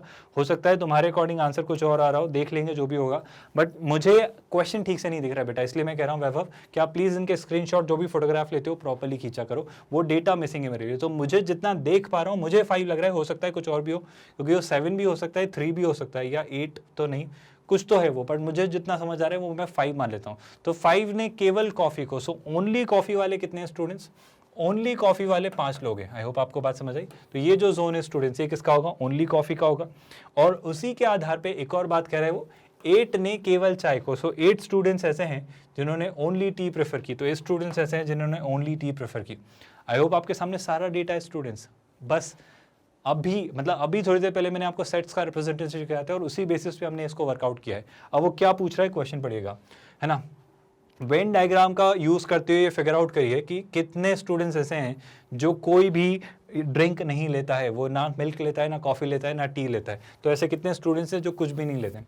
तो ये वो हैं जो कुछ ना कुछ लेते हैं, और ये टोटल स्टूडेंट्स, तो टोटल में से कुछ ना कुछ लेने वालों को सब्ट्रैक्ट कर दोगे तो वो जो बचे हुए स्टूडेंट्स होंगे वो कौन से होंगे, वो वही होंगे जो कुछ भी नहीं लेते हैं, क्योंकि इसके बाहर जो डेटा है वो स्टूडेंट्स हैं जो कुछ भी नहीं पीते हैं। आई होप आपको बात समझ आई। तो मैं क्या बोलता हूँ, मैं आपको बड़ी आसान सी बात बोल रहा हूँ कि इनका सम करते हैं। इनका सम कितना आ रहा है, देखो सर बड़ी आसान सी बात है ना, सुनना स्टूडेंट्स, यहीं से शुरू करते हैं, कहीं से भी करो कोई फ़र्क नहीं पड़ता। मैं बोल रहा हूँ देखो 12 + 8 20 है ना, 20 + 20 40, 40 + 20 कितना 60, और 60 + 20 कितना 80, और 80 को 100 में से सब्ट्रैक्ट किया तो बचे कितने 20। तो 20 स्टूडेंट्स ऐसे हैं सर जो ना मैथ्स, सॉरी ना मिल्क, ना कॉफ़ी, ना टी, है ना, मैथ्स केमिस्ट्री फिजिक्स ही चल रहा है पता नहीं क्यों। तो 20 स्टूडेंट्स ऐसे हैं जिन्हें तीनों ही पसंद नहीं है, जिन्होंने तीनों को ही नहीं पिया, जो तीनों ड्रिंक्स रिफ्रेन कर रहे थे, अवॉइड कर रहे थे। तो टोटल 20 स्टूडेंट्स ऐसे होंगे जो इसका नहीं है। तो हाँ, वो 5 ही था क्योंकि इसका आंसर 20 मैच हो रहा है, तो यहाँ पे 5 ही लिखा था। बट स्टिल बैव रिक्वेस्ट है बेटा, अभी तो मैं मैनेज कर पा रहा हूँ, चीज़ें देख पा रहा हूँ, बट वो मैंने एग्जाम्शन पे सॉल्व किया था। कोशिश करिएगा कि आप अपने फोटोग्राफ प्रॉपर फॉरवर्ड करें। मेरी एक ही शिकायत है, जितने भी बच्चों ने डाउट्स भेजे, कुछ ने बहुत अच्छे भेजे, क्वेश्चन तो डेफिनेटली आपने सबने अच्छे भेजे। डाउट हमेशा एक डाउट होता है, अच्छा हो, बुरा हो, सिली हो, टफ हो, डाउट हमेशा एक अच्छा डाउट होता है बेशक। बस प्रॉब्लम ये स्टूडेंट्स, रिजोल्यूशन प्रॉपर रखिए और सिलेबस में पूछिए। मतलब सिलेबस तो आपका सही पूछ रहे हो, लेकिन अभी जो पढ़ लिया है हमने उसमें पूछिए, ताकि बाकी बच्चे कंफ्यूज ना हो, है ना। विद दैट स्टूडेंट्स, अगर मैं आगे बढ़ता हूँ तो देखो वापस, आयुष ये बहुत अच्छा क्वेश्चन है, और अगेन जैसा तुमने लास्ट क्वेश्चन पूछा था ना, ये उतना ही अच्छा क्वेश्चन है। और मैं चाहूँगा, मतलब मैं बहुत डेस्परेट हो रहा हूँ इस क्वेश्चन को सॉल्व करने के लिए, बट मुझे रोकना पड़ रहा है खुद को। Yes, I would have given you the full proof of this question, but मुझे इसलिए रोकना पड़ रहा है क्योंकि उसमें हम सोल्यूशन ऑफ ट्रायंगल्स करके एक चैप्टर होता है, प्रॉपर्टीज ऑफ ट्रायंगल, है ना, उसमें एक साइन रेशियो होता है और कॉस रेशियो होता है। बस वो यूज़ करके मैं इसका आंसर लेंगे, कॉस रेशियो यूज़ कर लेंगे और आंसर आ जाएगा। कोसाइन रूल उसे हम कहते हैं, पर अभी फिलहाल मैं नहीं करना चाह रहा हूँ, क्योंकि फिर वही बात है, बहुत सारी थ्योरी पढ़ानी पड़ेगी, बहुत सारे बच्चों को समझाना पड़ेगा, और कोई ना कोई कंफ्यूज हो ही जाएगा। तो ये चैप्टर जब हम कर लेंगे ना बेटा, solution of triangles, properties of triangles, तब मैं डेफिनेटली ये क्वेश्चन आपको बहुत ईजिली समझा दूंगा। पर फिलहाल मुझे इसे स्किप करना होगा। I hope you are getting my point. बस कोशिश करिए कि अपने डाउट्स आप रेलिवेंट रखें, अभी जो चीज़ हम पढ़ लिए हैं बस उन्हीं तक आप सीमित रखें। ये सुंदरम ने हमें पूछा है, सुंदरम द IITian, ठीक है सुंदरम, कॉम्प्लीमेंट के बारे में बता दीजिए सर। ओके बेटा, हम कॉम्प्लीमेंट के बारे में बात करेंगे। ये शायद कॉम्प्लीमेंट के बारे में ही लिखा है, ये डी मॉर्गन्स लॉ लिखा हुआ है। कॉम्प्लीमेंट बड़ी आसान सी बात है स्टूडेंट्स। कॉम्प्लीमेंट का क्या मतलब होता है, ऐसे समझो, जैसे आपका ये एक सेट है, किसी भी सेट का कॉम्प्लीमेंट किसी दूसरे यूनिवर्सल सेट के रिस्पेक्ट में देखा जाता है ना। जैसे कि अगर आपका ये एक सेट है और ये एक दूसरा सेट है, बहुत ध्यान से सुनना स्टूडेंट्स, मान लो ये एक सेट है, ये आपकी पूरी क्लास है ना, और आपकी क्लास में से कुछ स्टूडेंट्स ने क्या लिया है, बायो लिया है। तो मैं पूछूं ऐसे कितने स्टूडेंट्स हैं जो नॉन बायो है, मैं आपकी क्लास में आके पूछूं, वो सारे स्टूडेंट्स हाथ उठाइए जो नॉन बायो है। तो बायो नहीं लेने वाले कितने स्टूडेंट्स, सर ये जो सारे बाहर बैठे हुए हैं, जो बायो सेट के बाहर हैं, ये वो सारे स्टूडेंट्स हैं जो नॉन बायो है। तो अगर ये बायो है तो ये क्या होगा, ये वो सेट है जो नॉन बायो है। आई होप आपको बात समझ आई। तो अगर मैं बायो सेट को थोड़ी देर के लिए बी से रिप्रेजेंट करूं, अगर मैं बायो सेट को बी से रिप्रेजेंट करूं, कैपिटल बी से, और नॉन बायो को जैसे मैं थोड़ी देर के लिए एक्स से रिप्लेस करूं, तो जो एक्स है स्टूडेंट्स वो बी का कॉम्प्लीमेंट है with respect to this class वाला यूनिवर्सल सेट। तो किसी भी सेट का कॉम्प्लीमेंट किसी एक यूनिवर्सल सेट के रिस्पेक्ट में निकलता है। मतलब अगर मैं बी का कॉम्प्लीमेंट निकालूं, जिसे मैं ऐसे डिनोट कर सकता हूँ, या बी के कॉम्प्लीमेंट को आप ऐसे भी लिख सकते हो, या बी के कॉम्प्लीमेंट को ऐसे भी डिनोट कर सकते हो। तो ये जो सब कॉम्प्लीमेंट है स्टूडेंट्स, ये क्या होंगे, ये वो सेट एक्स होगा जो कि कुछ नहीं है बेटा, वो क्या है, वो क्लास के अंदर वाले सारे एलिमेंट्स हैं बट बायो के बाहर। क्योंकि मुझे वो बच्चे चाहिए जो बायो नहीं लिया हुआ है लेकिन जो क्लास में है, तो क्लास के वो सारे बच्चे जिन्होंने बायो नहीं लिया, तो नॉन बायो की मैं बात कर रहा हूँ। तो यही कॉम्प्लीमेंट होता है। आई होप आपको बात समझ आ रही है। सो कॉम्प्लीमेंट अगर समझ आया, डी मॉर्गन्स लॉ एक अलग चीज़ है जो आप बहुत जल्दी पढ़ेंगे। मैं एक बार और डिटेल में पढ़ाऊंगा आपको, जब आप प्रीवियस ईयर्स क्वेश्चंस करेंगे वहाँ भी हम इसे डिटेल में पढ़ेंगे, हम वहाँ डिस्कस कर लेंगे। मुकुल का डाउट है anti symmetric relation, please solve this topic. कुछ बच्चों ने बहुत अच्छे डाउट्स पूछे, जैसे मुकुल का एक डाउट है एंटी सिमेट्रिक रिलेशन। याद करो, कुछ मतलब बच्चों ने कमेंट्स में भी लिखा था कि सर आप कैसे डिफरेंशिएट करोगे रिफ्लेक्सिव और एंटी सिमेट्रिक को, मतलब हमें तो सेम ही लग रहा है सर। एंटी सिमेट्रिक, एक एग्जाम्पल लेता हूँ, जैसे एक एंटी सिमेट्रिक सेट बनाता हूँ, है ना, इसमें मुझे मिलेगा 1 1, इसमें लेट्स से मुझे मिल गया 2 2, इसमें लेट्स से मुझे मिल गया 2 3, लेट्स से इसमें मुझे मिल रहा है लेट्स से एक 4 7, ऐसे कुछ सेट मिल रहे हैं, है ना। ये सारे एलिमेंट्स हैं, ये सारा रखा हुआ है। ये क्या सर एक एंटी सिमेट्रिक है? बिल्कुल है। एंटी सिमेट्रिक की कंडीशन ये है स्टूडेंट्स, सुनिएगा बहुत ध्यान से। मान लो इसमें एक और सेट होता, इसमें एक और सेट होता 2,3 की बजाय लेट्स से एक और होता एलिमेंट 3,2, ये एक पेयर होता। मान लो आपका एक रिलेशन है ना, एक रिलेशन है, लेट्स से एक सेट ए से बी में ये डिफाइंड था, है ना। तो ये सारे फर्स्ट जो एलिमेंट्स हैं वो ए सेट के एलिमेंट है, जो सेकंड एलिमेंट्स है वो बी सेट के एलिमेंट है, और रिलेशन अप्लाई करने पे ऐसा कुछ बना। अब क्या ये एक एंटी सिमेट्रिक रिलेशन है? सर इसमें शायद एक प्रॉब्लम आ सकती है। प्रॉब्लम ये आ सकती है सर कि अगर आप ध्यान से देखो तो आपको 2,3 मिल रहा है और 3,2 मिल रहा है। मतलब अगर सर कोई ए से आपको बी पे लीड करे और उसी में एक और पेयर मिले बी से ए को लीड करने पा, तो इस बात का एग्जिस्टेंस एंटी सिमेट्रिक रिलेशन में तभी होना चाहिए जब ए और बी इक्वल हो। आपको बात समझ आई? मतलब अगर 2 3 और 3 2 है इसमें तो एंटी सिमेट्रिक नहीं है। हाँ 2 2 चलेगा, 1 1 चलेगा। सर इसके अलावा क्या सिर्फ 2 2 और 1 1 ही चलेगा? नहीं, इसके अलावा 4 7 चलेगा। 2 3 अगर अकेला होता तो चलता, या 3 2 अकेला होता तो चलता, बट इसका इनवर्स नहीं आना चाहिए। मतलब 4 7 आया कोई प्रॉब्लम नहीं है, 2 3 आया कोई प्रॉब्लम नहीं है, अभी भी एंटी सिमेट्रिक है। क्यों सर? क्योंकि 1 1 2 2 जैसे पेयर्स यहाँ पर है, तो हर कोई एक रिलेशन एंटी सिमेट्रिक होगा अगर उसमें ये कंडीशन अश्योर्ड है कि सर ए से बी तक जा रहे हो और बी से ए तक भी आ रहे हो ना आप, ये सिर्फ तभी आना जब ए और बी सेम हो, यानी 1 1 एंड 2 2 जैसा कुछ दिखे। इसके अलावा भी कुछ दिखे तो चलेगा क्या? बिल्कुल दिखेगा तो चलेगा, लेकिन 4 7 है तो 7 4 नहीं दिखना चाहिए। वो अगर दिख गया तो हम कहेंगे एंटी सिमेट्रिक रिलेशन नहीं है। आई होप मैंने आपके क्वेश्चन को आंसर किया मुकुल, और आपको चीज़ें समझ आई। विद दैट आगे बढ़ेंगे स्टूडेंट्स, नेक्स्ट क्वेश्चन समझते हैं। पुनीत ने एक डाउट पूछा है, पुनीत कह रहा है वांट डोमेन एंड रेंज। इस क्वेश्चन की वो डोमेन और रेंज समझना चाह रहे हैं। एक अच्छा क्वेश्चन है पुनीत, आप आगे जब पढ़ लेंगे तो आप समझ पाएंगे कि ये जो ग्राफ है, ये जो इक्वेशन है, ये एक सर्कल की इक्वेशन है। मतलब एक सर्कल की इक्वेशन है, जब आप कोऑर्डिनेट पढ़ोगे तब आपको समझ आएगा एक सर्कल है, ये एक सर्कल है जिसकी रेडियस है 5, ये 25 5 का स्क्वायर होता है, तो इसकी रेडियस है 5 और इसका जो सेंटर है ना वो ओरिजिन पर है। आप ऐसे सोच पाओगे इसको। अब वो आपसे ये जानना चाह रहा है कि सर x और y की अलग अलग वैल्यूज हमें चाहिए सो दैट हम पता कर पाएँ कि इस फंक्शन की डोमेन और रेंज क्या है। तो आपके सामने सीधा सीधा सा क्वेश्चन है पुनीत, आपके पास एक एक्सप्रेशन है y square is equal to 25 minus x square. मैंने कैसे लिख दिया? वो एक्स स्क्वायर जो इधर लिखा होता है वैसा लिख दिया। अब आपसे इसकी रेंज और डोमेन जानना चाह रहा है। वो उसके बाद एक और बात कह दे रहा है कि एक्स और वाई सिर्फ इंटीग्रल वैल्यूज को ही ऑक्यूपाई करते हैं। उसने बोला ना आपसे एक्स और वाई के यहाँ स्टूडेंट जेड है, तो एक्स और वाई सिर्फ इंटीग्रल वैल्यूज को ही ऑक्यूपाई करते हैं। तो अगर आपको इसकी कोऑर्डिनेट ज्योमेट्री वाली अंडरस्टैंडिंग है कि सर ये सर्कल है और ये इसका सेंटर ओरिजिन पर सिचुएटेड है, तो उससे भी आप फिगर आउट कर सकते हो। अगर सर नहीं भी सोच पा रहे हो तो ऐसे सोचो स्टूडेंट, मुझे तो एक्स और वाई की इंटीजर वैल्यू रखनी है, तो मैं एक्स की इंटीजर वैल्यूज ट्राई करता हूँ। बहुत ध्यान से सुना सर, एक्स की इंटीजर वैल्यूज के लिए वाई की इंटीजर वैल्यूज ही चाहिए। तो टू बी वेरी ऑनेस्ट, अगर आप इसे देखें ना तो बहुत हद तक चीज़ें फिगर आउट कर सकते हैं। अगर आप इस ग्राफ को देखें तो बहुत हद तक चीज़ें फिगर आउट कर सकते हैं। जैसे एक्स एक्सिस पे जो वैल्यूज चलेंगी ना, जिसको सेटिस्फाई कर रही होंगी, वो क्या होगी स्टूडेंट्स? वो एक 0 5 हो जाएगी, है ना, मतलब 5,0 हो जाएगी, एक -5,0 हो जाएगी। मैं स्किप करना चाह रहा हूँ इस क्वेश्चन को, क्योंकि हम ग्रेजुअली कोऑर्डिनेट ज्योमेट्री में घुस जाएंगे और फिर मुझे कोऑर्डिनेट का आपको पूरा चीज़ें समझानी पड़ेंगी कि ये सर्कल क्यों और ये सब क्यों है। तो Puneet, I am really sorry, अभी फिलहाल बेटा ऐसे स्किप कर दो, क्योंकि इस टॉपिक के अंदर आपको कोऑर्डिनेट ज्योमेट्री और सर्कल मतलब थोड़ा सा चीज़ें डिटेल में पढ़नी पड़ेगी। मैं क्वेश्चन तुम्हें समझा देता हूँ। तुम्हें एक्स और वाई की वो वैल्यूज चाहिए जो सेटिस्फाई करती हो कि एक्स का स्क्वायर और वाई का स्क्वायर 25 बन जाए। बहुत आसान सा क्वेश्चन है, मैं बस उसको सर्कल के थ्रू एक्सप्लेन करना चाह रहा था, क्योंकि इससे सोल्यूशन जल्दी आ जाएगा। प्लस आपको एक्स और वाई की सिर्फ इंटीजर वैल्यू ही लेनी है, क्योंकि वो जेड को असाइन कर रहा है। एक्स और वाई जेड को बिलोंग करते हैं, मतलब सेट ऑफ इंटीजर्स को। तो आप ऐसे भी सोच सकते हो, अगर सर्कल के अलावा नहीं सोचना है तो देखो, आप एक्स की वैल्यू 0 ट्राई कर लो। जैसे एक्स की वैल्यू 0 ट्राई की तो वाई की वैल्यू कितनी आ जाएगी? सर एक्स की वैल्यू 0 रखी तो वाई स्क्वायर हो जाएगा 25, तो वाई कितना हो जाएगा? +-5।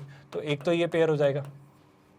सर एक्स की वैल्यू 1 ट्राई कर लेते हैं। एक्स की वैल्यू 1 ट्राई की तो देखो कितना हो जाएगा? 25 - 1 24। क्या 24 परफेक्ट स्क्वायर नहीं है, तो 1 सेटिस्फाइंग वैल्यू नहीं है। सर एक्स की वैल्यू 2 ट्राई की, अच्छा 1 ट्राई की तो -1 भी रिजेक्ट हो गई, क्योंकि एक्स की वैल्यू अगर 1 रखता तो -1 का स्क्वायर भी 1 होता, 25 - 1 24 होता। 25 अगेन 24 एक अगेन परफेक्ट स्क्वायर नहीं है, तो इसे रिजेक्ट कर दूंगा। सर एक्स की वैल्यू 2 रखता, तो ध्यान से देखना, +2 रखता या -2 रखता, कुछ भी रखता, तो उसका स्क्वायर होता 4। 25 - 4 21। 21 क्या एक परफेक्ट स्क्वायर है? नहीं, डिस्कार्डेड। सर 25 के बाद अब एक्स की वैल्यू 3 ट्राई करते हैं। 3 का स्क्वायर 3 या -3, 3 का स्क्वायर 9 या -3 का स्क्वायर भी 9। 25 में से 9 सब्ट्रैक्ट किया, शायद बात बन सकती है। सोच के देखो ऐसा क्यों कह रहा हूँ, क्योंकि 25 में से अगर 9 सब्ट्रैक्ट किया तो 25 - 5 20 और 4 सब्ट्रैक्ट किया तो आई थिंक 16, है ना। तो बिल्कुल सर, जब आप एक्स की वैल्यू +-3 ट्राई करोगे, जब आप x की वैल्यू +-3 ट्राई करोगे तो आपको y की वैल्यू क्या मिलेगी? सुनेगा, हम स्किप नहीं कर रहे हैं, इसको खत्म ही करते हैं, बहुत आसान सा तरीका है, ऐसे भी आप सोच सकते हो। अब y की वैल्यू क्या पाओगे? 25 - 9, क्योंकि +-3 का स्क्वायर होता है 9, 25 - 9 होता है 16। वाई स्क्वायर अगर 16 है तो y होगा +-4। तो ये भी एक पेयर आपको मिल रहा है, बेशक आपको ये पेयर मिल रहा है। इसके अलावा अगर मैं अब x की वैल्यू +-4 ट्राई करता हूँ तो 4 का स्क्वायर कितना होता है स्टूडेंट? 16। आई होप आपको क्लिक हो रहा है। और अगर 4 का स्क्वायर 16 है तो 25 - 16 वापस कितना हो जाएगा? 9। तो वापस बात बन जाएगी, क्योंकि 9 एक परफेक्ट स्क्वायर है। तो जैसे ही आप x की वैल्यू +-4 ट्राई करेंगे स्टूडेंट्स, x की वैल्यू +-4 ट्राई करेंगे तो y की वैल्यू क्या मिलेगी? y की वैल्यू बहुत ध्यान से सुनना, y स्क्वायर मिलेगा 25 - 16 दैट्स 9। तो y की वैल्यू कितनी मिलेगी स्टूडेंट्स? +-3। आई होप मैं बहुत कंफ्यूज नहीं कर रहा हूँ आपको। सिमिलरली अगर आप और आगे बढ़े तो सर क्या मैं x की वैल्यू +-5 ट्राई कर सकता हूँ? बेशक आप कर सकते हो। जैसे x की वैल्यू +-5 ट्राई की तो हो जाएगा 5 का स्क्वायर या -5 का स्क्वायर 25, 25 - 25 0, तो कितना हो जाएगा? y का वैल्यू 0। आई होप आपको बात समझ आई। तो इस तरीके से मुझे चीज़ें मिली। अब बेशक आप बिना सोचे समझे कह दो स्टूडेंट्स, जो ये एक्स की सारी वैल्यूज़ मिली हैं, क्या क्या वैल्यूज़ मिली हैं, 0 +-3 +-4 +-5, मतलब अगर आप लिखना चाहो क्या, -5 -4 -3 0 +3 +4 +5, ये जो है स्टूडेंट्स ये इसका डोमेन है, क्योंकि ये एक्स की सारी एक्सेप्टेबल वैल्यूज़ हैं। और अगर आपसे रेंज पूछे तो रेंज क्या होगी स्टूडेंट, 0 +-3 +-5, यही जो सेट है, यही सेट कौन सा है, यही, इसी सेट को आप रेंज भी कह सकते हो, क्योंकि रेंज में भी आई थिंक यही वैल्यूज है, -5 -4 -3 0 3 4 5, बिल्कुल सही। तो यही इसकी डोमेन और यही इसकी रेंज है, मतलब रेंज सेट भी ये होगा, डोमेन सेट भी ये होगा। क्या आपको बात समझ आई? क्योंकि एक्स और वाई की यही वो सिर्फ इंटीग्रल वैल्यूज हैं जो इस इक्वेशन को सेटिस्फाई करती हैं। तो उस बेसिस पे कहूँगा कि इस रिलेशन का जो डोमेन और रेंज हमने निकाल लिया है। तो बेशक पुनीत हम इसे स्किप नहीं कर रहे हैं, ऑल्दो मैं इसके थ्रू भी आपको दिखाना चाह रहा था कि वैसे भी सोच सकते थे, बट हम हिट एंड ट्रायल, मतलब एक एक करके वैल्यूज रखी हमने निकाला और उसे फिगर आउट करने की कोशिश की। आई होप मैं बहुत कॉम्प्लिकेट नहीं कर दे रहा हूँ चीज़ों को, आपको आसानी से चीज़ें समझ आ रही हैं। डोमेन क्या होता है बेटा? डोमेन होती है सारी एक्स की पॉसिबल वैल्यूज, तो एक्स की सारी इंटीग्रल, क्योंकि इंटीग्रल क्यों देखा स्टूडेंट्स, क्योंकि जेड मतलब इंटीजर वैल्यूज ही लेनी है आपको एक्स और वाई की, तो ये सारी इंटीग्रल वैल्यूज के कारण हमने इसको ऐसा लिया। Apart from that I hope बाकी सारी बातें क्लियर है। आई होप ये सारे साइंस पता है आपको। ये जो साइन है इसका मतलब होता है बिलोंग्स टू, मतलब उसने लिखा है एक्स और वाई बिलोंग करते हैं सेट इंटीजर को, मतलब z क्या होता है, इंटीजर, और ये होता है बिलोंग करना, तो x और y इंटीजर सेट को बिलोंग करते हैं, है ना। और अगर कभी मैं ऐसा लिखता हूँ तो इसका मतलब होता है फॉर ऑल मतलब इस सब के लिए डिफाइंड है। जैसे अगर मैं कहूँ आपसे कि f ऑफ x एक फंक्शन है जो डिफाइंड है x की, let's say for all x की पॉजिटिव वैल्यू के लिए, मतलब x की 0 से बड़ी वैल्यूज़ के लिए ही, मतलब x की पॉजिटिव वैल्यूज़ के लिए ही f(x) डिफाइंड है।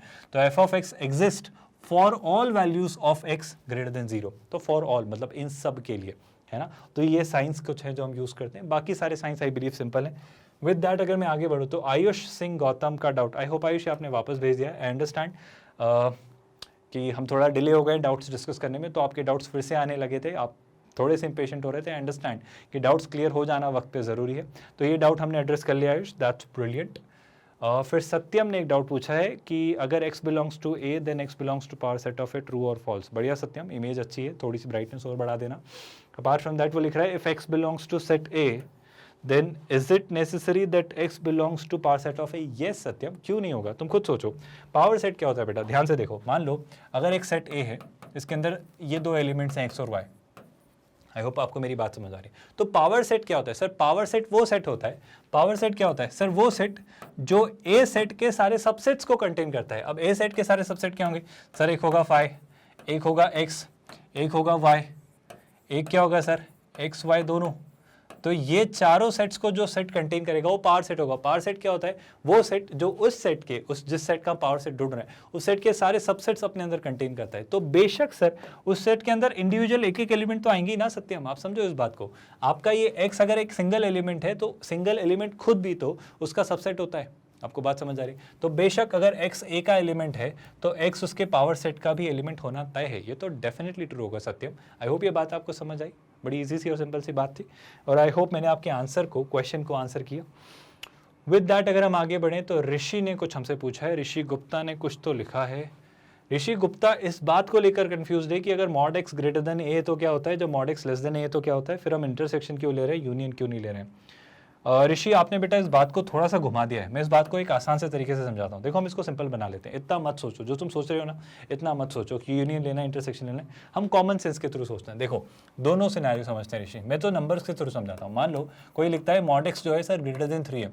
अब तुम मुझे x की वो सारी वैल्यूज बताओ जिसके लिए उसका मॉड लेने पर वो 3 से बड़ा होगा। तुम खुद सोचो ऋषि, क्या मैं ऐसा कह सकता हूँ कि सर x की कोई भी वैल्यू जो 3 से बड़ी होगी, बेशक उसके लिए उसका मॉड 3 से बड़ा होगा। आप खुद सोचो ऋषि, जैसे अगर 7 लिया तो 7 का मॉड 7 होता है, वो 3 से बड़ा होता है। लेकिन इसके अलावा सर और क्या कह सकते हैं, और ये भी तो कह सकते हैं ऋषि, आप सोच के देखो, हम ये भी तो कह सकते हैं कि सर अगर आपने -3 से छोटे लिए होते, जैसे -4 -5 -6, -3 से छोटे, तो वो नेगेटिवली छोटे होते जा रहे हैं, बट न्यूमेरिकली तो बड़े हैं ना। क्योंकि आप समझो -3 से जस्ट छोटा कोई नंबर लिया, जैसे -7 या -10, -10 का मॉड क्या हो जाएगा, +10, और +10 3 से बड़ा होता है। तो मैं कहना चाह रहा हूँ x को सर छोटा होना होगा किससे, -3 से। आई होप मैं कंफ्यूज नहीं कर रहा हूँ, मतलब जनरली हम इसे ऐसा लिखा करते हैं ताकि आपको क्लियर हो जाए। हम जब भी ऐसा कुछ देखते हैं कि मॉड x 3 से बड़ा है तो आप बेशक ऐसा लिख दिया करो x ग्रेटर देन 3 या फिर x लेस देन -3, हमेशा याद रखना। पर ये बात यहाँ पे होनी चाहिए स्टूडेंट्स की ये जो वैल्यू है ये एक पॉजिटिव वैल्यू है, ये एक पॉजिटिव वैल्यू है ना, वरना चीज़ें गड़बड़ हो जाएंगी, वो भी हम डिस्कस करेंगे। बट एक और चीज़ समझ लेते हैं, अगर ऋषि मुझसे कोई कहे कि सर मॉड x जो है वो किसी से छोटा है, या लेट्स से इक्वल का साइन भी यूज़ कर लिया, सो अभी वो कह रहा है मॉड x जो है वो 7 के इक्वल या उससे छोटा है, तो अब खुद सोचो तुम ऋषि कि x कहाँ से कहाँ तक होगा। सर x -7 से 7 तक ही होगा। आप सोच के देखो, अगर आपने -7 से कोई छोटी वैल्यू ले ली, लेट्स से -11, -11 का मॉड क्या हुआ 11, क्या 11 7 से छोटा है? नहीं, तो क्या बोलूंगा मैं -7 से बड़ी। आप -7 से बड़ी कोई भी वैल्यू लो, जैसे -4 लिया, -4 का मॉड 4 और 4 7 से छोटा है, या फिर +7 से कोई छोटा, +7 से छोटा है लेट्स से 3 का मॉड 3 7 से छोटा है। लेकिन अगर 7 से बड़ा ले लिया लेट्स से 9, तो 9 का मॉड 9 और 9 7 से छोटा नहीं है। तो आपको समझ आ रहा है, जब भी कोई ऐसा कहे तो हम कुछ ऐसा कंक्लूड करेंगे। मतलब आपको सिंपल सी बात कह देता हूँ ऋषि, बड़ा सिंपल सा कंक्लूजन याद रखिए, जब भी कोई कहे, बाय द वे पहली बात तो ये कि जो आपका a है वो एक पॉजिटिव वैल्यू होनी चाहिए, है ना। मतलब अगर कोई कहे कि मॉड x जो है सर वो greater than equal to a है, तो आप कहिएगा x जो होता है वो greater than equal to a होगा, या फिर x जो है वो -a से हमेशा छोटा है उसके इक्वल होगा। या फिर अगर कभी कोई कहे कि मॉड x जो है उससे लेस देन इक्वल टू है, तो आप बेहिचक बिना सोचे समझे कहते हैं ना कि x -a से a के बीच में होगा। ये सब तब ही ट्रू होगा स्टूडेंट जब a एक पॉजिटिव वैल्यू है। आई होप ये बात आपको याद रहेगी, वरना मॉड में चीज़ें गड़बड़ हो जाती हैं। With that students, I hope Rishi आपके सारे क्वेश्चंस हमने एड्रेस किए, तो इतने कॉम्प्लिकेशन से मत जाओ, उसे वैसे ही याद रखो, वो ज़्यादा आसान और ईजी सा स्ट्रेट फॉरवर्ड सा तरीका है ना। मोनू ने एक डाउट पूछा है, यूनिवर्सल सेट क्या होता है। मोनू अभी मैं समझा चुका हूँ, जब मैं कॉम्प्लीमेंट समझा रहा था बेटा तब मैंने बताया था यूनिवर्सल सेट क्या होता है। तो आई होप अब आपका यूनिवर्सल सेट का डाउट क्लियर है। बस एक छोटी सी रिक्वेस्ट है मोनू एंड एवरीवन कि आप प्लीज़ क्वेश्चंस के जब फोटोग्राफ भेजें तो वो स्क्रीनशॉट थोड़े प्रॉपर हों, ये थोड़ा सा ब्लर्ड सी इमेज है, तो please everyone this is a humble request कि आपके क्वेश्चंस को वो फोकस वाले बटन पे टैप कर दिया करो ताकि इमेज प्रॉपर आ जाए और फिर उसका फोटो फॉरवर्ड किया करो, है ना। आगे बढ़ते हैं स्टूडेंट्स नेक्स्ट क्वेश्चन की तरफ। ये एक क्वेश्चन है बेटा, ये मेरे ख्याल से two vertical poles AB and CD are standing apart on a horizontal ground with point A and C on the ground. A P is the point of intersection. ये एक बहुत ही सिंपल सा क्वेश्चन है स्टूडेंट, बहुत मजेदार सा question है, but इसमें हम ट्रिगो का कंसेप्ट यूज़ करेंगे। हाइट्स एंड डिस्टेंस का एक कंसेप्ट है, वो ये डिस्टेंस पूछ रहा है। मैं करवा सकता हूँ, मैं चाह भी रहा हूँ करवा दूँ, पर प्लीज़ अभी मत करो। एक सिंपल सा फॉर्मूला है, बस उसको लगाते ही आंसर आ जाएगा। मैं प्रूव भी कर दूंगा कि फॉर्मूला बनता कैसे, बट अभी मैं नहीं बताना चाह रहा। स्टूडेंट लिख रहा है sir in this question information about is angle given while practicing knowing I know this question of height and distance, but in exam how will I recognize this question of height and distance? Kindly provide। बेटा height और distance use हो रही है ना, इसलिए height और distance का question है। मतलब 15 ये हाइट है, 10 ये हाइट है, और उनके बीच की आई थिंक डिस्टेंस दी गई है, और नहीं भी दी जाए तो भी आप आंसर निकाल सकते हो। तो जब हाइट और डिस्टेंस चीज़ें ऐसी बन रही है तो हाइट एंड डिस्टेंस का ही क्वेश्चन है। मतलब टू बी वेरी ऑनेस्ट, इस तरह के क्वेश्चन को आप बिना एंगल के भी निकाल सकते हो, क्योंकि उसमें एक सीधा सीधा फॉर्मूला लगता है। मैं फॉर्मूला भी डिराइव करवा दूंगा, एक क्वेश्चन भी सॉल्व करवा दूंगा। बस एक छोटी सी रिक्वेस्ट है स्टूडेंट्स कि आप प्लीज़ अभी इस पार्ट को स्किप करिए, क्योंकि हाइट एंड डिस्टेंस का कंसेप्ट का क्वेश्चन है जो कि अभी हमने नहीं पढ़ा है। तो अभिनव प्लीज़ इस बात को समझिए कि अभी फिलहाल हम स्किप करेंगे इस क्वेश्चन को, क्योंकि हाइट एंड डिस्टेंस का क्वेश्चन है। बट जब भी ऐसे कुछ सिनेरियो बने जहाँ पर आप रेशियोज में खेल रहे हो और उसका कोई एप्लीकेशन आ रहा हो, तो बेशक वो हाइट एंड डिस्टेंस का ही क्वेश्चन होता है। आपको कंसेप्ट मतलब टॉपिक पता चले ना चले, आप तो दिमाग लगाओ, आप तो सोचो, क्वेश्चन देख के सोचना शुरू कर दो कि कैसे करेंगे। आपका दिमाग अपने आप कंसेप्ट ले आएगा, वो ढूंढ लाएगा कि ये लगना है, ये लगना है, लगना है। आप अभी सिर्फ अच्छे से हर कंसेप्ट सीखने पढ़ने पर ध्यान दो। आई होप मेरी बात आप समझ पा रहे हो अभिनव। विद दैट अगर अब मैं नेक्स्ट डाउट की तरफ बढ़ूँ तो वंश पूछ रहा है difference between binary relation and universal relation, both are same, so please answer this in broad manner. Okay Vansh, हम यहीं से शुरू करेंगे, बट फिलहाल के लिए एक छोटा सा इस बात को ही कंटिन्यू करेंगे। बट आई होप यहाँ तक आपको चीज़ें समझ आई, यहाँ तक कोई भी कन्फ्यूजन नहीं, यहाँ तक जो भी हमने चीज़ें समझी हैं वो सारी चीज़ें आई होप आपको अच्छे से क्लियर हुई हैं। इस पार्ट को एक बार देखिए खुद से स्टूडेंट्स, फिर हम आगे बढ़ेंगे विद दिस पार्ट। इसे एक बार पढ़ लीजिए ऑल द स्टूडेंट्स। वंश का ये डाउट है, इसको हम समझते हैं स्टूडेंट्स। वंश ने क्या पूछा है, वो कह रहा है सर आप मुझे बताओ डिटेल्ड मैनर में, एक ब्रॉड मैनर में, कि बाइनरी रिलेशन और यूनिवर्सल रिलेशन में क्या डिफरेंस होता है, या क्या वो सेम होते हैं। नहीं वंश, पहली बात तो बेटा वो सेम नहीं होते हैं।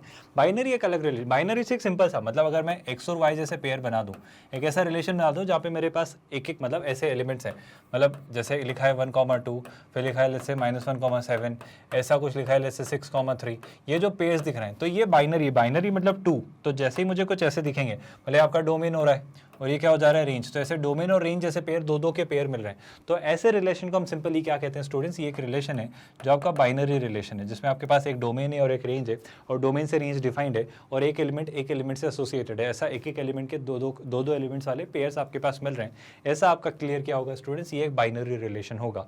Now what is a universal relation students? Universal relation पे मजेदार है कि सर अगर ए को ही ए के साथ कार्टेशियन प्रोडक्ट निकालें और उसकी अगर मैपिंग करें, यानी मतलब किसी अगर सेट की किसी दूसरे सेट से मैपिंग करें और उसमें सारे एलिमेंट्स की सारे एलिमेंट्स के साथ मैपिंग हो जाए, मतलब अगर डोमेन के सारे को डोमेन के साथ मैपिंग हो जाए, है ना, ए को ए के साथ निकालना अलग बात है, बट मेरा बस कंसर्न ये है स्टूडेंट्स कि मैं अगर इसके साथ मैपिंग करूँ, है ना, और इसमें जैसे 3 एलिमेंट्स हैं ए बी सी, और यहाँ पे भी 2 एलिमेंट है, जैसे एक्स और वाई, और सबकी जैसे एक और एलिमेंट है जेड, और सबकी किसी ना किसी से कहीं ना कोई एलिमेंट से मैपिंग हो जाए, कुछ छूटे ना, क्योंकि याद है फंक्शंस में तो यहाँ सब यूज़ होना चाहिए, यहाँ पे यूज़ हो या ना हो ज़रूरी नहीं है, मतलब दिक्कत नहीं है, और 1 to many नहीं होना चाहिए, many to 1 चल जाता है, लेकिन रिलेशन में तो सब चलता है, रिलेशन में तो कुछ भी चलता रहता है, या कुछ खाली छूट जाए या कुछ ना हो, 1 to many, many to 1, सब तरह के रिलेशन चलते हैं ना, रिलेशन हर तरह का हो सकता है। बट प्रॉब्लम ये है स्टूडेंट्स की यूनिवर्सल, मतलब जो हम पढ़ रहे हैं बाइनरी के साथ यूनिवर्सल रिलेशन, आई होप आपको समझ आ रहा है, जो हम डिफाइन करना चाह रहे हैं यूनिवर्सल रिलेशन। तो यूनिवर्सल रिलेशन क्या होता है, देखो मैं एक एग्जाम्पल लेता हूँ, जैसे मान लो एक सेट है ए, है ना, एक सेट है लेट्स से, अगेन वो ए से ए पर ही डिफाइन करेंगे हम, एक सेट है कैपिटल ए जिसके अंदर कुछ एलिमेंट्स हैं, लेट्स से हैं 1, 3 और 5, है ना, ये कुछ एलिमेंट्स है, और मैं ए क्रॉस ए बनाता हूँ आपके लिए, जैसे मैंने ए क्रॉस ए बनाया। अब ए क्रॉस ए क्या बनेगा सोच के देखो, इस 3 की अलग अलग इन्हीं 3 के साथ मैपिंग होगी, मतलब क्या बनेगा सर, 1 की 1 के साथ मैपिंग हो जाएगी, है ना, फिर 1 की 3 के साथ मैपिंग हो जाएगी, फिर क्या हो जाएगा 1 की 5 के साथ मैपिंग हो जाएगी, फिर क्या हो जाएगा सर, फिर अगर मैं देखूँ तो 3 की 1 के साथ मैपिंग हो जाएगी, फिर 3 की तो 1 से हो गई, फिर 3 की 3 से मैपिंग हो जाएगी, और फिर 3 की 5 से भी मैपिंग हो जाएगी। इसके अलावा सर 5 की भी अगर मैपिंग करूं तो 5 की 1 से मैपिंग हो जाएगी, 5 की 3 से मैपिंग हो जाएगी, और 5 की 5 से मैपिंग हो जाएगी। तो ये टोटल 9 पेयर्स हमें मिलेंगे। अब सर 9 पेयर्स मिलेंगे मतलब सबकी किसी ना किसी से कहीं ना कहीं कोई ना कोई मैपिंग हो गई, कुछ छूटा नहीं। मतलब ये यूनिवर्सल रिलेशन इसलिए है स्टूडेंट्स, जैसे मान लो मैं एक रिलेशन बना देता हूँ, रिलेशन कैसा डिफाइन कर देता हूँ, मतलब ए से बी में एक रिलेशन डिफाइन करता हूँ। इस तरीके से रिलेशन की जो डेफिनेशन है वो ये कि ए और बी का जो डिफरेंस है स्टूडेंट्स वो हमेशा 0 या 0 से बड़ा है। तो सर ये तो ट्रू ही होगा ना, मतलब आपने सेट क्या लिया था, ये किस पे डिफाइंड है, ये सेट ए पर डिफाइंड है। सेट ए के अंदर एलिमेंट्स क्या थे, 1, 3 और 5, है ना। तो जब आपने ए क्रॉस ए बनाया और इसमें ये रिलेशन ढूंढा, तो बेशक सर आप कोई भी 2 नंबर लो, उनका डिफरेंस लो, तो उनका डिफरेंस हमेशा 0 होगा, नेगेटिव होगा या पॉजिटिव होगा, लेकिन उस डिफरेंस का मॉड तो हमेशा 0 या 0 से बड़ा होगा। तो ये तो ट्रू है ना, मतलब ये इस रिलेशन में अप्लाई हो रहा है, मतलब सारे एलिमेंट की कहीं ना कहीं किसी ना किसी से मैपिंग हो जाएगी और कुछ भी नहीं छूटेगा। तो ऐसे रिलेशन को हम क्या कहते हैं बेटा, इस तरीके के रिलेशन को हम एक यूनिवर्सल रिलेशन कहते हैं, जहां पे हर एलिमेंट कहीं ना कहीं किसी ना किसी तरीके से मैप हो जाए और कुछ भी डोमेन और कोडोमेन में नहीं छूटे। तो सिंपल सा एक रिलेशन जहां पे आपके पास एक डोमेन और एक कोडोमेन हो और वहां पे चीजें एसोसिएटेड हो, कुछ छूट भी रही हो कुछ चल भी रही हो, इस तरीके से अगर रिलेशन दिख रहा है तो हम उसे कहते हैं बाइनरी रिलेशन। लेकिन अगर एक डोमेन से कोडोमेन में हर एलिमेंट कहीं ना किसी से मैप्ड है, मतलब ओवरऑल डोमेन में भी कुछ खाली नहीं छूट रहा है, कोडोमेन में भी कुछ भी खाली नहीं छूट रहा है, सब कहीं ना कहीं किसी ना किसी तरह से मैप हो जा रहे हैं, उस तरीके के रिलेशन को हम कहेंगे यूनिवर्सल रिलेशन। आई होप ये बात आपको समझ आई। एक एग्जांपल के थ्रू और समझा देता हूँ, जैसे ये एक मैपिंग है ना, यहाँ पे कुछ एलिमेंट्स हैं, ये 3, यहाँ पे भी कुछ एलिमेंट्स हैं, तो इसकी इससे मैपिंग होगी, इसकी इससे मैपिंग होगी, कुछ छूट भी गया चलेगा, क्योंकि बस ये एक नॉर्मल सा बाइनरी रिलेशन है, किसी एक की किसी एक से 2 के पेयर हमें मिलेंगे। लेकिन यूनिवर्सल क्या होगा, यूनिवर्सल के अंदर मान लो यहाँ पे कुछ 3 एलिमेंट्स हैं, यहाँ पे भी कुछ जैसे 3 एलिमेंट, तो सब की कहीं ना कहीं किसी ना किसी तरीके से मैपिंग होनी चाहिए, कुछ भी एलिमेंट खाली नहीं छूटना चाहिए। That's the very basic definition of universal relation. I hope आपको समझ आ रहा है। विद दैट आई होप वंश आपको ये दोनों बातें क्लियर हुई, दोनों का डिफरेंस कि दोनों बातें सेम तो नहीं है, पहली बात, है ना।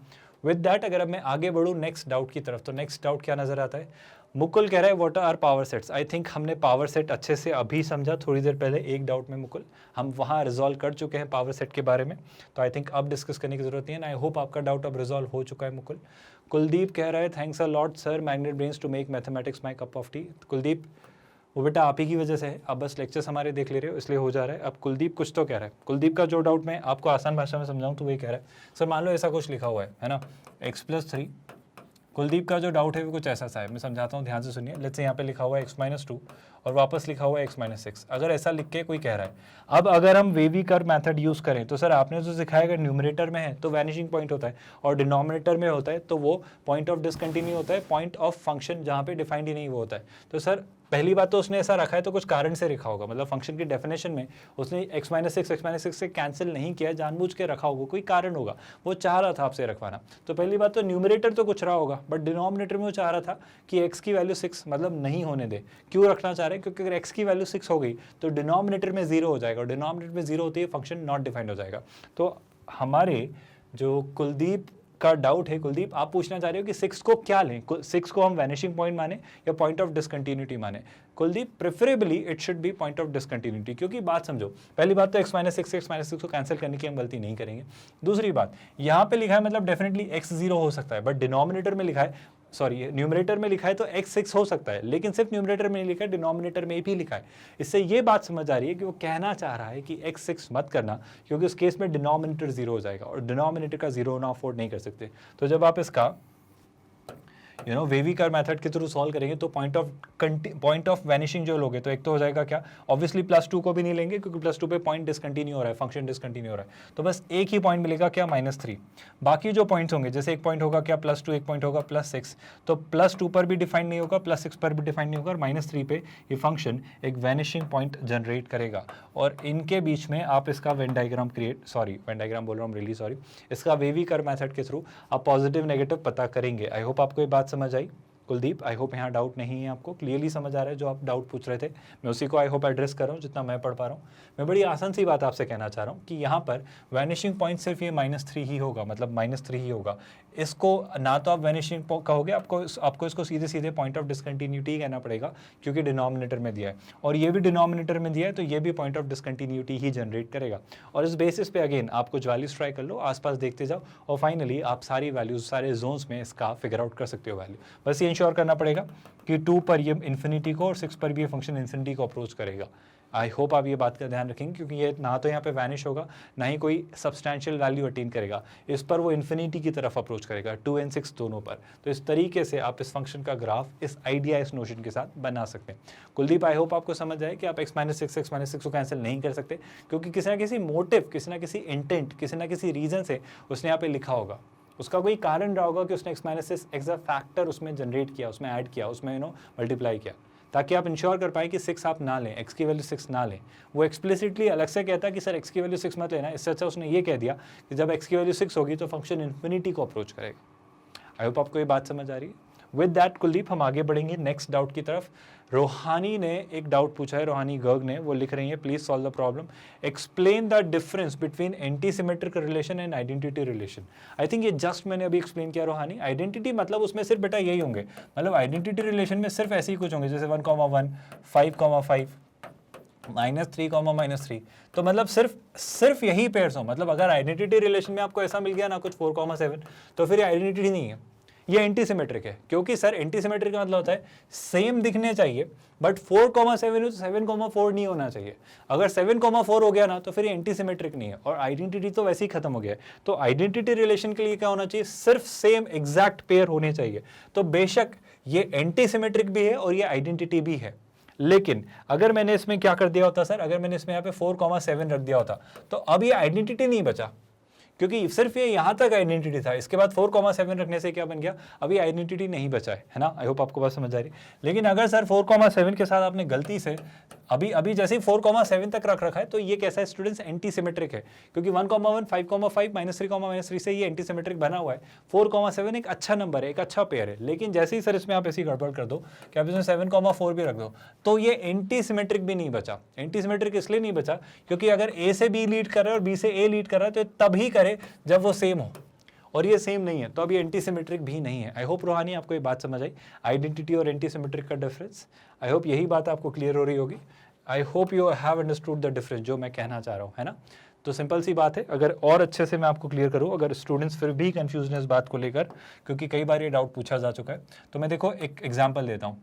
जो आइडेंटिटी रिलेशन होगा स्टूडेंट्स, वो कैसा दिखेगा, मैं एक एग्जाम्पल बताता हूँ। आइडेंटिटी रिलेशन दिखेगा जैसे -1, -1 है ना, -3.2, -3.2 सेम टर्म्स दिखेंगे, जैसे होगा जैसे 7, 7, ये एक आइडेंटिटी रिलेशन है, ठीक है। एंटी सिमेट्रिक कैसा होगा, ध्यान से सुनना। एंटी सिमेट्रिक जो रिलेशन होगा उसमें ऐसे हो भी सकते हैं, नहीं भी हो सकते, कोई फर्क नहीं पड़ता, बट उसमें ऐसे दिखेंगे, जैसे लिख रहा है कुछ 3, 5, तो 5,3 नहीं दिखना चाहिए, ये एंटी सिमेट्रिक की कंडीशन है। जैसे दिख रहा है लेट्स से 2, लेट्स से 11, तो 11,2 इसमें नहीं होना चाहिए, ये कंडीशन है। बट हाँ, अगर मुझे लेट्स से 8,8 दिख रहा है तो चलेगा सर, कोई प्रॉब्लम नहीं है, 8,8 में चलेगा, मतलब ये ऐसी बात है। तो एंटी सिमेट्रिक कैसे होते हैं? 3,5 है तो 5,3 नहीं होना चाहिए, 2,11 है तो 11,2 नहीं होना चाहिए। हाँ, 8,8 है तो 8,8 होना चाहिए, तो वही तो है। आई होप बात समझ पा रहे हो। सिंपल सी बात है स्टूडेंट्स, एंटी सिमेट्रिक और आइडेंटिटी में ये डिफरेंस है मेजर सा, कि आइडेंटिटी का ही एक्सटेंशन एंटी सिमेट्रिक है। आइडेंटिटी में कुछ और पेयर्स ऐड कर दिए जाएं तो वो एंटी सिमेट्रिक बन जाता है, लेकिन उनके इनवर्स एग्जिस्ट नहीं करने चाहिए। आई होप आप बात समझ पा रहे हो। मतलब अगर उनके इन्वर्स है, मतलब 3,5 है और 5,3 भी है, तो ये नहीं हो सकता तब तक जब तक 3 और 5 इक्वल ना हो, और 3 और 5 इक्वल नहीं होते तो एंटी सिमेट्रिक नहीं बन पाएगा। अगर 5,3 भी होता तो, अगर 8,8 है और 8,8 है तो 8,8 तभी होना चाहिए जब 8 और 8 इक्वल हो, तो हाँ बेशक वो एंटी सिमेट्रिक है। आई होप आप मेरे लैंग्वेज वर्ड्स को समझ पा रहे हैं और इस पार्ट को समझ पा रहे हैं जो मैं कहना चाह रहा हूँ कि आइडेंटिटी और इस एंटी सिमेट्रिक रिलेशन में क्या फ़र्क होता है। आई होप रूहानी आपका डाउट क्लियर हुआ। विद दैट अब अगर हम आगे बढ़ें तो खुशी का एक डाउट है। खुशी पूछ रही हैं कि सर पॉइंट नंबर 10 एग्जाम्पल से क्लियर करो। Point number 10 log b base a log c base b। बहुत सिंपल सा एग्जाम्पल है बेटा, खुशी बहुत ध्यान से सुनना। मान लो एक एग्जाम्पल लेता हूँ मैं, है ना। लेट्स ले लेते हैं log ऑफ 7 बेस 3, है ना। और फिर यहाँ पे कोई लिख देता है लेट्स से log, यहाँ पे 7 बेस 3 था और इधर क्या है वो, लेट्स से वो है 7 बेस 3, और यहाँ पे लिखा है लेट्स से क्या, यहाँ पे लिखा है log 10 base log 3 base 10, let's say यहाँ पे लिखा हुआ है log 3 बेस 10। अब ये सॉल्व करने से पहले मैं तुम्हें एक प्रॉपर्टी याद दिलाना चाह रहा हूँ खुशी की। याद करो, अगर आपके पास लिखा हुआ है log b बेस a और मैं इसे रैंडम मेरे डिजायर्ड किसी बेस पर चाह रहा हूँ, तो मैं क्या लिख सकता हूँ इसे, मैं लिख सकता हूँ इसे log ऑफ b, मेरा कोई डिजायर्ड बेस है लेट्स से c, बट बस मुझे डिवाइड करना पड़ेगा इसे log of a at that same desired base c। ये आपको करना पड़ेगा। आई होप आपको ये प्रॉपर्टी पता है खुशी। अगर ये प्रॉपर्टी पता है तो इस क्वेश्चन को अगर मैं ट्राई करना चाहूँ तो मैं कैसे फिगर आउट करूंगा, ध्यान से सुनना। log 7 बेस 3 को मैं लिख लेता हूँ लेट्स से log 7, कोई भी मेरा डिजायर्ड बेस, कुछ भी, लेट्स से मैंने बेस ले लिया 10, आप कुछ भी ले सकते हो, लेकिन इस बेस 3 का भी आपको कुछ करना पड़ेगा, तो आप इसको इसे डिनोमिनेटर में log 3 बेस 10 लिख दोगे।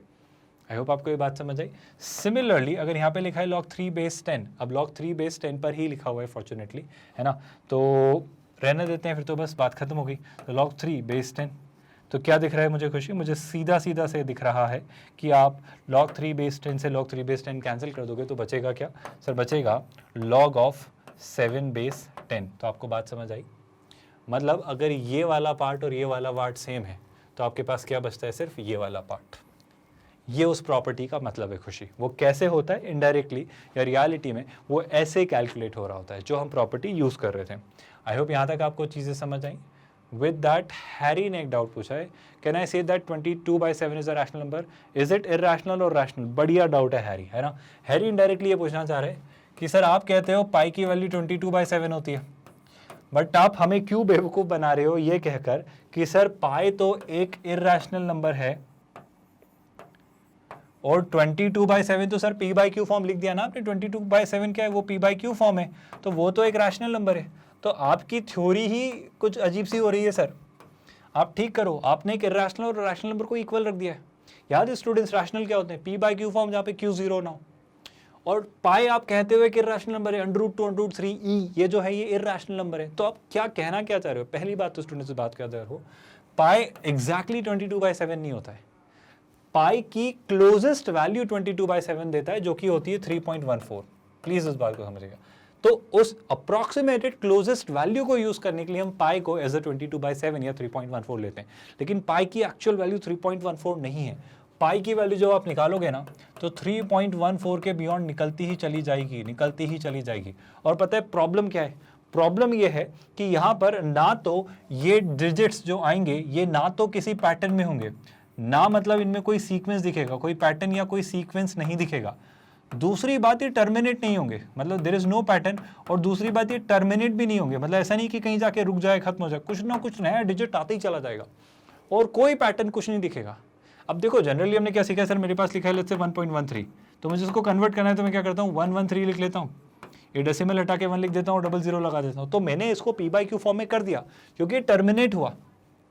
टर्मिनेट नहीं भी होता ना, पैटर्न भी होता तो भी हम कर देते। जैसे लिखा है 1.33333 चला जा रहा है, तो आप इसको भी कर सकते हो। There is technique, foundation program में आपको सिखाया जा रहा है। बस प्रॉब्लम ये है कि सर ना तो कोई पैटर्न दिखे और ना ही टर्मिनेट हो रहा हो, तो क्या करेंगे? तो बड़ी आसान सी बात है स्टूडेंट्स, उस केस में फिर आप उसे नहीं कर सकते कन्वर्ट, और जब कन्वर्ट नहीं कर सकते तो उस नंबर को हम कहेंगे कि वो एक इर्रेशनल नंबर है। तो दुनिया के हर वो नंबर, दुनिया के वो सारे नंबर जो ना तो किसी पैटर्न, किसी सीक्वेंस को फॉलो करते हैं और ना ही टर्मिनेट होते हैं, उन नंबर्स को हम कहते हैं इर्रेशनल नंबर।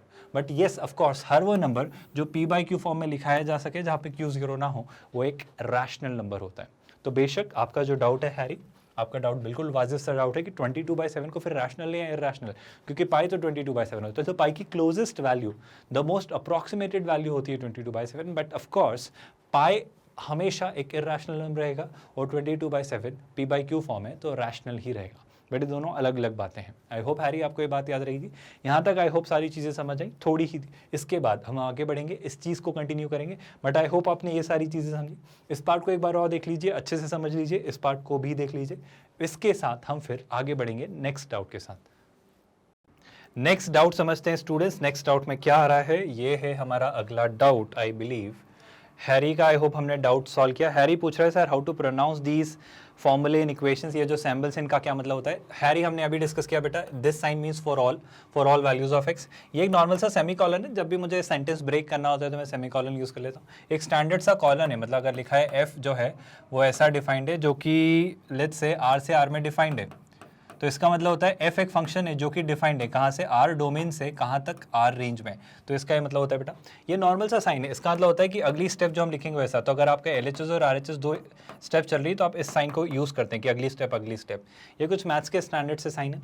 इस साइन का मतलब ये होता है अगर आप दो चीज़ें इक्वल कंपेयर करना चाहें तो आप उसको इस साइन से कंपेयर कर सकते हैं।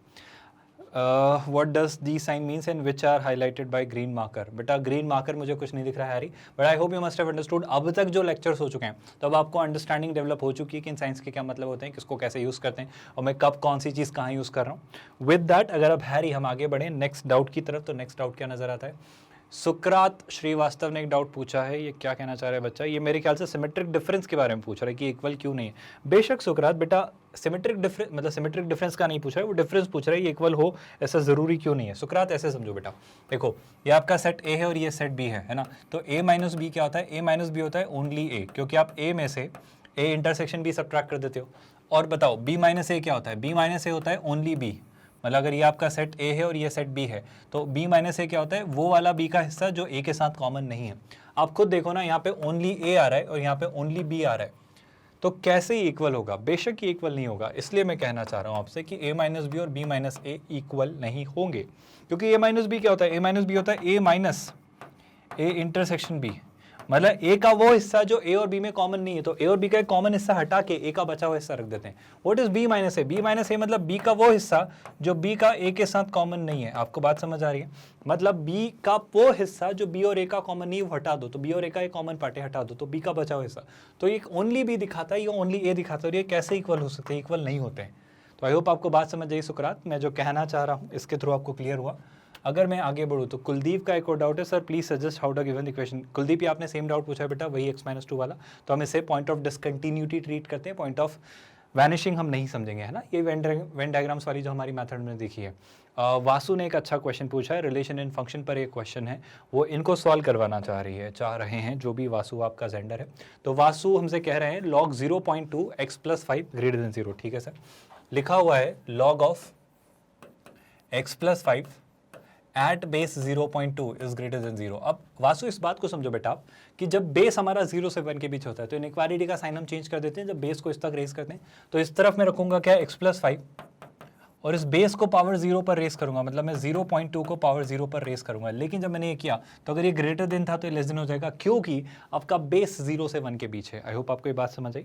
अब इस इनइक्वालिटी को सॉल्व करना बहुत डिफिकल्ट टास्क नहीं है, क्योंकि ये लिखा हुआ है x+5 और रिजल्ट क्या लिखा हुआ है, लेस देन 0.2 की पावर 0 क्या हो जाएगी 1, किसी भी नंबर की पावर 0 क्या होती है 1। सर 5 को उधर लेके गए तो x क्या हो जाएगा, x हो जाएगा लेस देन -4, और अगर x हो जा रहा है लेस देन -4 तो मैं कहूँगा कि मेरा जो आंसर होगा स्टूडेंट्स वो कौन सा होगा। एक छोटी सी कंडीशन और लगाइए सर कि इस क्वेश्चन में जब आपका लिखा हुआ है x+5 तो सर लॉग किसी का भी तब डिफाइंड होता है, लॉग किसी का तब डिफाइंड होता है जब जिस भी आप वैल्यू का लॉग ले रहे हो वो क्या हो, वो ग्रेटर देन 0 हो। मतलब जो आपका x है सर वो ग्रेटर देन -5 होना चाहिए। मतलब बड़ी सिंपल सी बात है, इसके अकॉर्डिंग x -4 से छोटा और इसके अकॉर्डिंग x -5 से बड़ा, तो दोनों बातें ट्रू होनी चाहिए, तब जाकर हमारा क्वेश्चन सॉल्व होगा।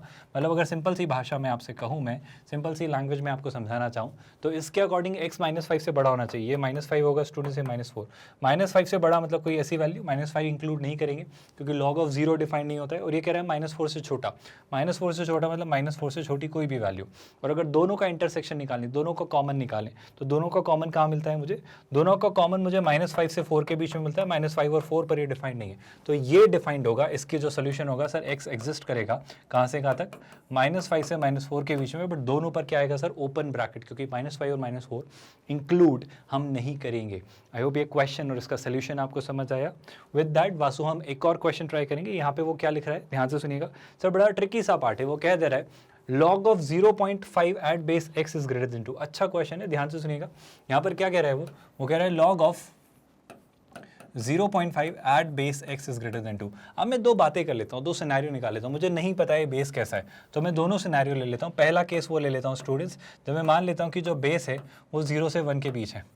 और दूसरा केस हम वो एक्सप्लोर कर लेंगे स्टूडेंट, जो आपका बेस है स्टूडेंट्स वो 1 से बड़ा है ना। तो दोनों बातें अलाइनमेंट में होनी चाहिए, दोनों बातें सिंक में होनी चाहिए, है ना। जब बेस 0 से 1 के बीच है तो वही बात हमने डिस्कस की स्टूडेंट्स अभी तक, क्या कि मैं क्या करूँगा, मैं इस तरफ 0.5 ही रखा रहने दूंगा, लेकिन इस बेस को पावर 2 तक रेस करूंगा, तो क्या हो जाएगा x²। लेकिन सर एक छोटी सी बात ये है कि अब चूंकि बेस जो है आपका 0 से 1 के बीच है, तो ग्रेटर देन का साइन लेस देन में कन्वर्ट हो जाएगा। आई होप आपको ये बात समझ आ रही है। विद दैट अगर मैं इस बात को कंटिन्यू करूँ, इसी बात को यहाँ पे देखना चाहूँ, जब आपका बेस 1 से बड़ा होता है सर, जब आपका बेस, इस बात को मैं खत्म करूंगा बट पहले इसको भी शुरू कर लेते हैं। सब जब आपका बेस 1 से बड़ा होता है ना, 0.5 क्या होगा स्टूडेंट्स, मैं इसको ऐसे लिख देता हूँ थोड़ी देर के लिए। मान लो 0.5 किसी ना किसी का स्क्वायर होगा, ऐसे समझो स्टूडेंट्स। मैं 0.5 को इस तरफ ले आता हूँ, तो क्या हो जाएगा x² माइनस 0.5। मैं 0.5 को थोड़ी देर के लिए क्या 0.5 के अंडर रूट का स्क्वायर लिख सकता हूँ, और ये क्या हो जाएगा ग्रेटर देन 0। आई होप आपको ये बात समझ आ रही है। और इस बेसिस पे अगर मैं सॉल्व करना चाहूँ तो देखो क्या दिख रहा है, x² माइनस समथिंग, तो मैं इसको ऐसा लिख सकता हूँ क्या, x plus something into x minus something. I hope आपको बात समझ आ रही है ना। विद दैट एक छोटा सा कंक्लूजन नजर आ रहा है कि ये जो एक्सप्रेशन है स्टूडेंट्स, ये क्या है, a² माइनस b², तो कितना हो जाएगा a plus b into a minus b, और ये है ग्रेटर देन 0, तो ये हो जाता है ग्रेटर देन 0। तो इस बेसिस पे अगर मैं वेवी कर्व मेथड यूज करूँ तो एक तो आ जाएगा नेगेटिव ऑफ 0.5 और एक आ जाएगा पॉजिटिव ऑफ 0.5, है ना। मुझे क्या चाहिए, ग्रेटर देन 0। अब बात समझो स्टूडेंट्स, ग्रेटर देन 0 है तो चलेगा, लेकिन प्रॉब्लम क्या है समझो सर, ये है माइनस इन्फिनिटी, ये है प्लस इन्फिनिटी। अब इन दोनों के बीच में क्या आता है, 0 आता है सर, तो 0 ट्राई किया तो 0 plus this positive, 0 minus this negative, तो पॉजिटिव इंटू नेगेटिव नेगेटिव, तो ये हो जाएगा नेगेटिव, ये हो जाएगा पॉजिटिव और ये हो जाएगा पॉजिटिव। तो हमें जो x की वैल्यूज लेनी है सर वो चाहिए ग्रेटर देन 0, मतलब पॉजिटिव, मतलब माइनस अंडर रूट ऑफ 0.5 से छोटा या फिर प्लस अंडर रूट ऑफ 0.5 से बड़ा, मतलब यहाँ से x की ये वैल्यूज आ रही है। लेकिन सर आपने तो एक और बात कही थी, आपने क्या कहा था कि आपका x जो है वो 0 से 1 के बीच होना चाहिए। अब x अगर 0 से 1 के बीच होना चाहिए, अगर x 0 से 1 के बीच होना चाहिए, तो इसी पे वो कंडीशन भी अप्लाई कर देता हूँ कि x जो है इसके अकॉर्डिंग x क्या आ रहा है सर, इससे छोटा और इससे बड़ा। लेकिन आपके अकॉर्डिंग क्या होता है सर, x जो है वो 0 से 1 के बीच होना चाहिए। यहाँ कहीं 1 होगा, यहाँ कहीं 0 होगा, और 0 और 1 पे वो डिफाइंड नहीं होगा। तो अगर इन दोनों के बीच में मैं कॉमन पार्ट निकालूं, इन दोनों के बीच में अगेन कॉमन पार्ट निकालूं, क्योंकि दोनों सेटिस्फाई होने चाहिए, आपका बेस भी 0 से 1 के बीच हो और वो वैल्यू जो हम चाह रहे हैं वो कुछ ऐसी मिले, ये एक्सप्रेशन भी सेटिस्फाइड हो। तो मैं कंक्लूड करूंगा कि जो अगेन इंटरसेक्शन पार्ट निकल के आ रहा है सर दोनों का, वो निकल के आ रहा है ये वाला जोन, है ना। वो कितना आ रहा है स्टूडेंट्स, ये वाला जोन। और ये जोन कौन सा है क्लास, ये है अंडर रूट 0.5 से 1 तक की सारी वैल्यूज। अंडर रूट 0.5 और 1 दोनों ही इंक्लूड नहीं करेंगे। क्यों नहीं करेंगे सर, क्योंकि अंडर रूट 0.5 भी इंक्लूड नहीं हो रहा है और 1 भी इंक्लूड नहीं हो रहा है। क्या आपको ये समझ आ रहा है स्टूडेंट्स। सिमिलरली अब मैं चाहूंगा कि आप ये सेकंड पार्ट ट्राई करो, जल्दी से सेकंड पार्ट को देखो, सेम अप्रोच यूज करके, और देखो कि इस बार क्या कन्फर्मेशन आप लाएंगे। एक बार ट्राई करिए स्टूडेंट्स खुद से।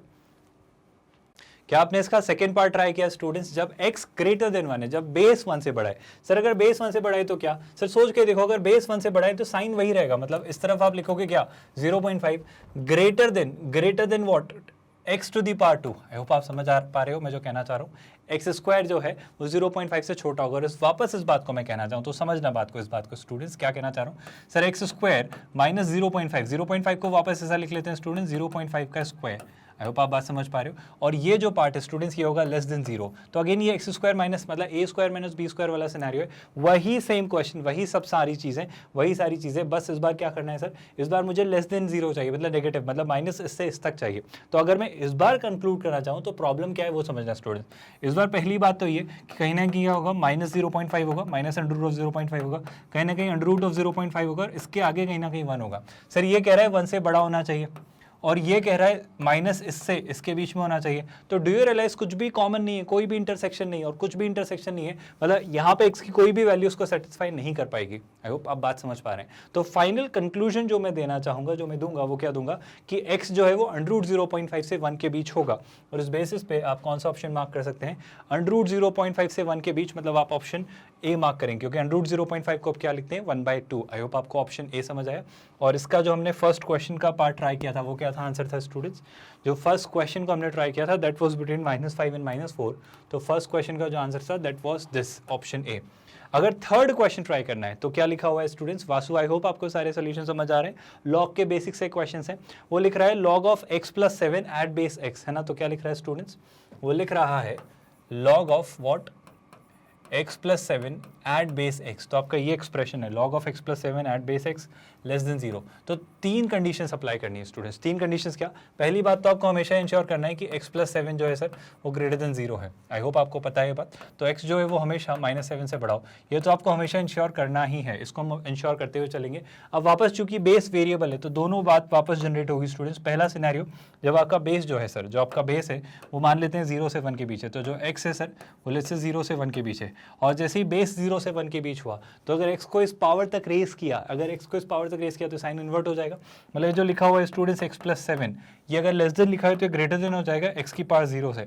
और x की पावर 0 क्या होता है सर, x की पावर 0 होता है 1, तो ये हो जाएगा x + 7 ग्रेटर देन 1। आई होप आप बात समझ पा रहे हो मैं क्या कह रहा हूँ, x + 7 ग्रेटर देन 1, यानी हो जाएगा x इज ग्रेटर देन 1 - 7, और 1 - 7 कितना होता है -6।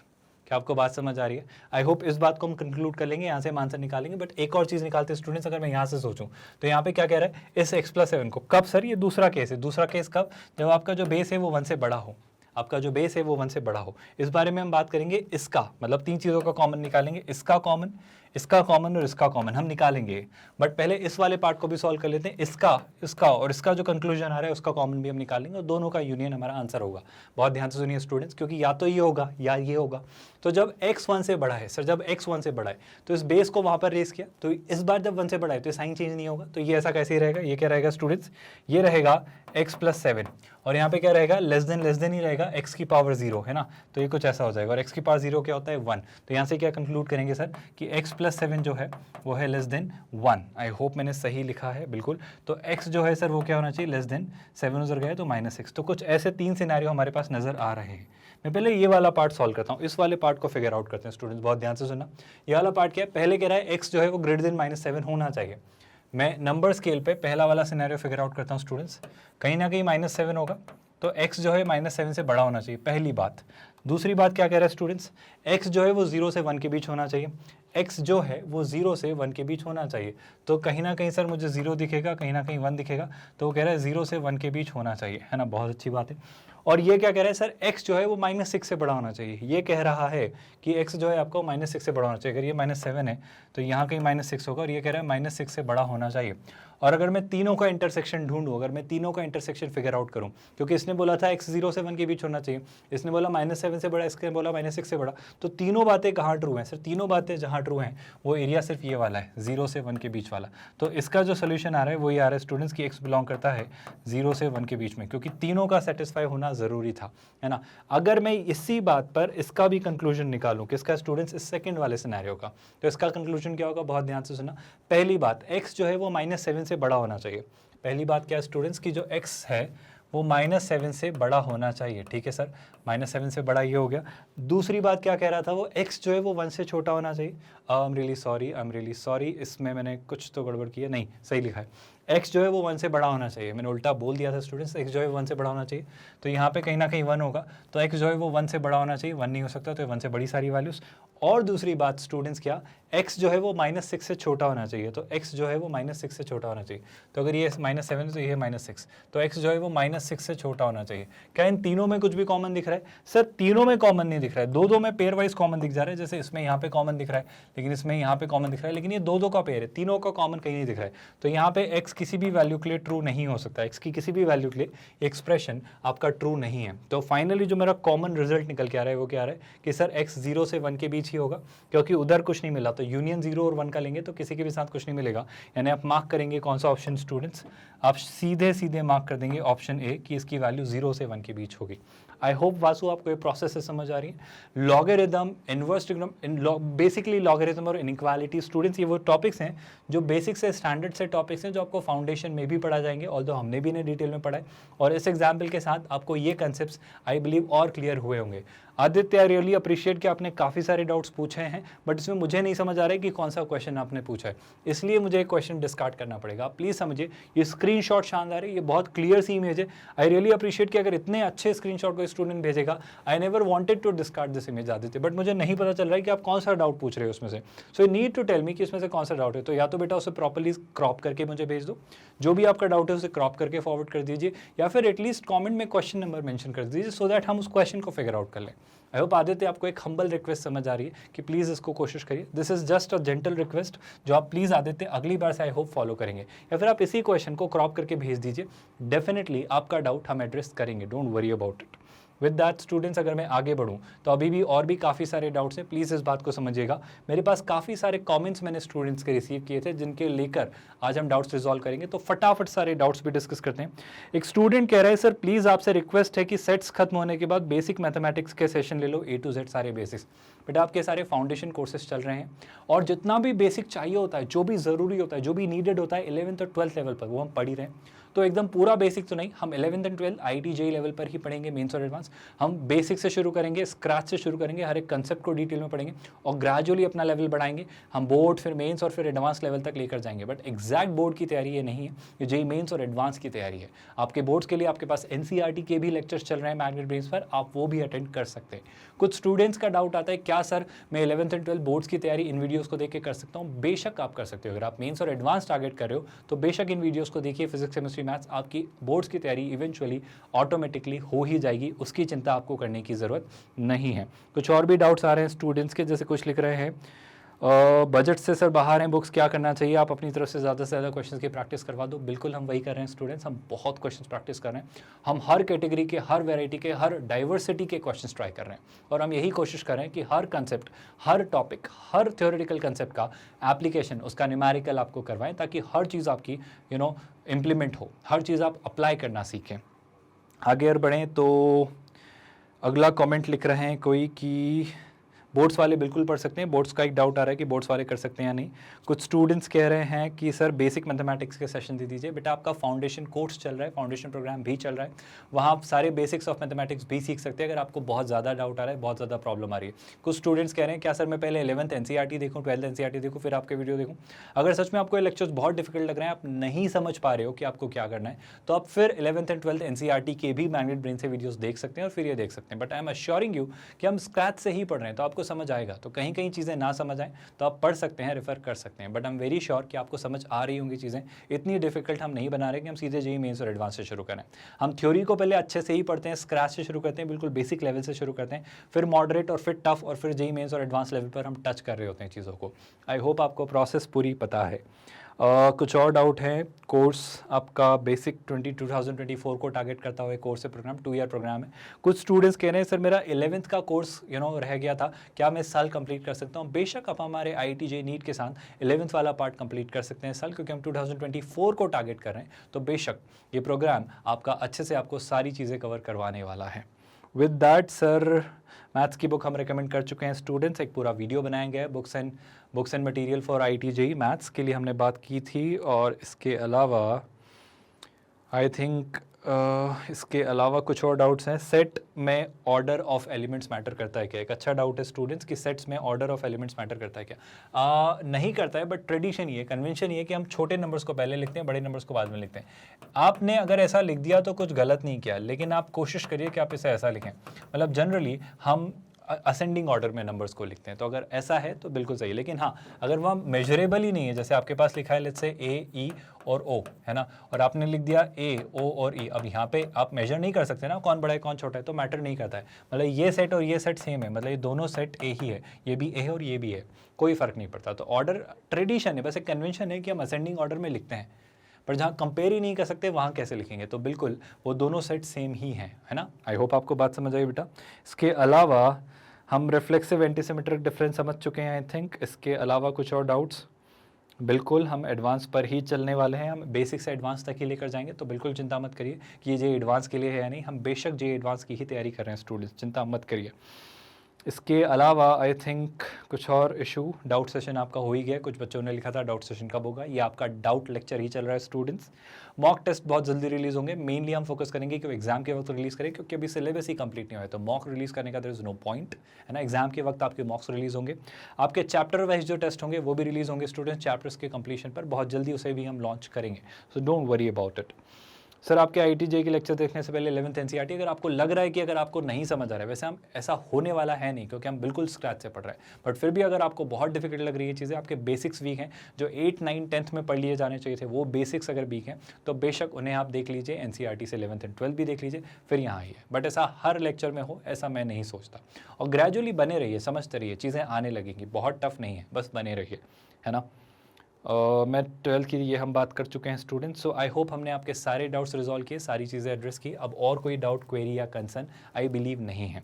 विद दैट स्टूडेंट्स, हम आते हैं इस बात पर कि मैग्नेट ब्रेन्स इकलौता ऐसा क्वालिटी ऑनलाइन एजुकेशन प्लेटफॉर्म है जो आपको 100% free of cost education provide करता है, ऑलमोस्ट हर सेक्टर, हर सेगमेंट में। फॉर एग्जाम्पल, अगर आप शुरुआत करें किंडरगार्टन से 12th स्टैंडर्ड तक, आप government exam, competitive exams, NTSC, Olympiad, IIT-JEE, NEET, इन किसी भी एग्जाम की बात करें, हर एक सेक्टर, हर एक सेगमेंट में कंप्लीट पूरे के पूरे कोर्सेज, कंप्लीट पैकेजेस, पूरे प्रोग्राम आपको free of cost, 100% free of cost, कोई हिडन चार्ज नहीं है, कोई एक्स्ट्रा चार्जेस नहीं है, कोई पेमेंट नहीं है, कोई ट्रायल फ्री मोड नहीं है, सब कुछ फ्री में 100% free of cost quality education आपको प्रोवाइड करता है मैग्नेट ब्रेन्स। आप वेबसाइट पर जाइए, आप सारे कोर्सेज एक्सप्लोर करिए। बाय द वे, यही की यही सारी की सारी सेम चीज़ें आप हमारे IIT-JEE नीट चैनल पर भी एक्सेस कर सकते हैं।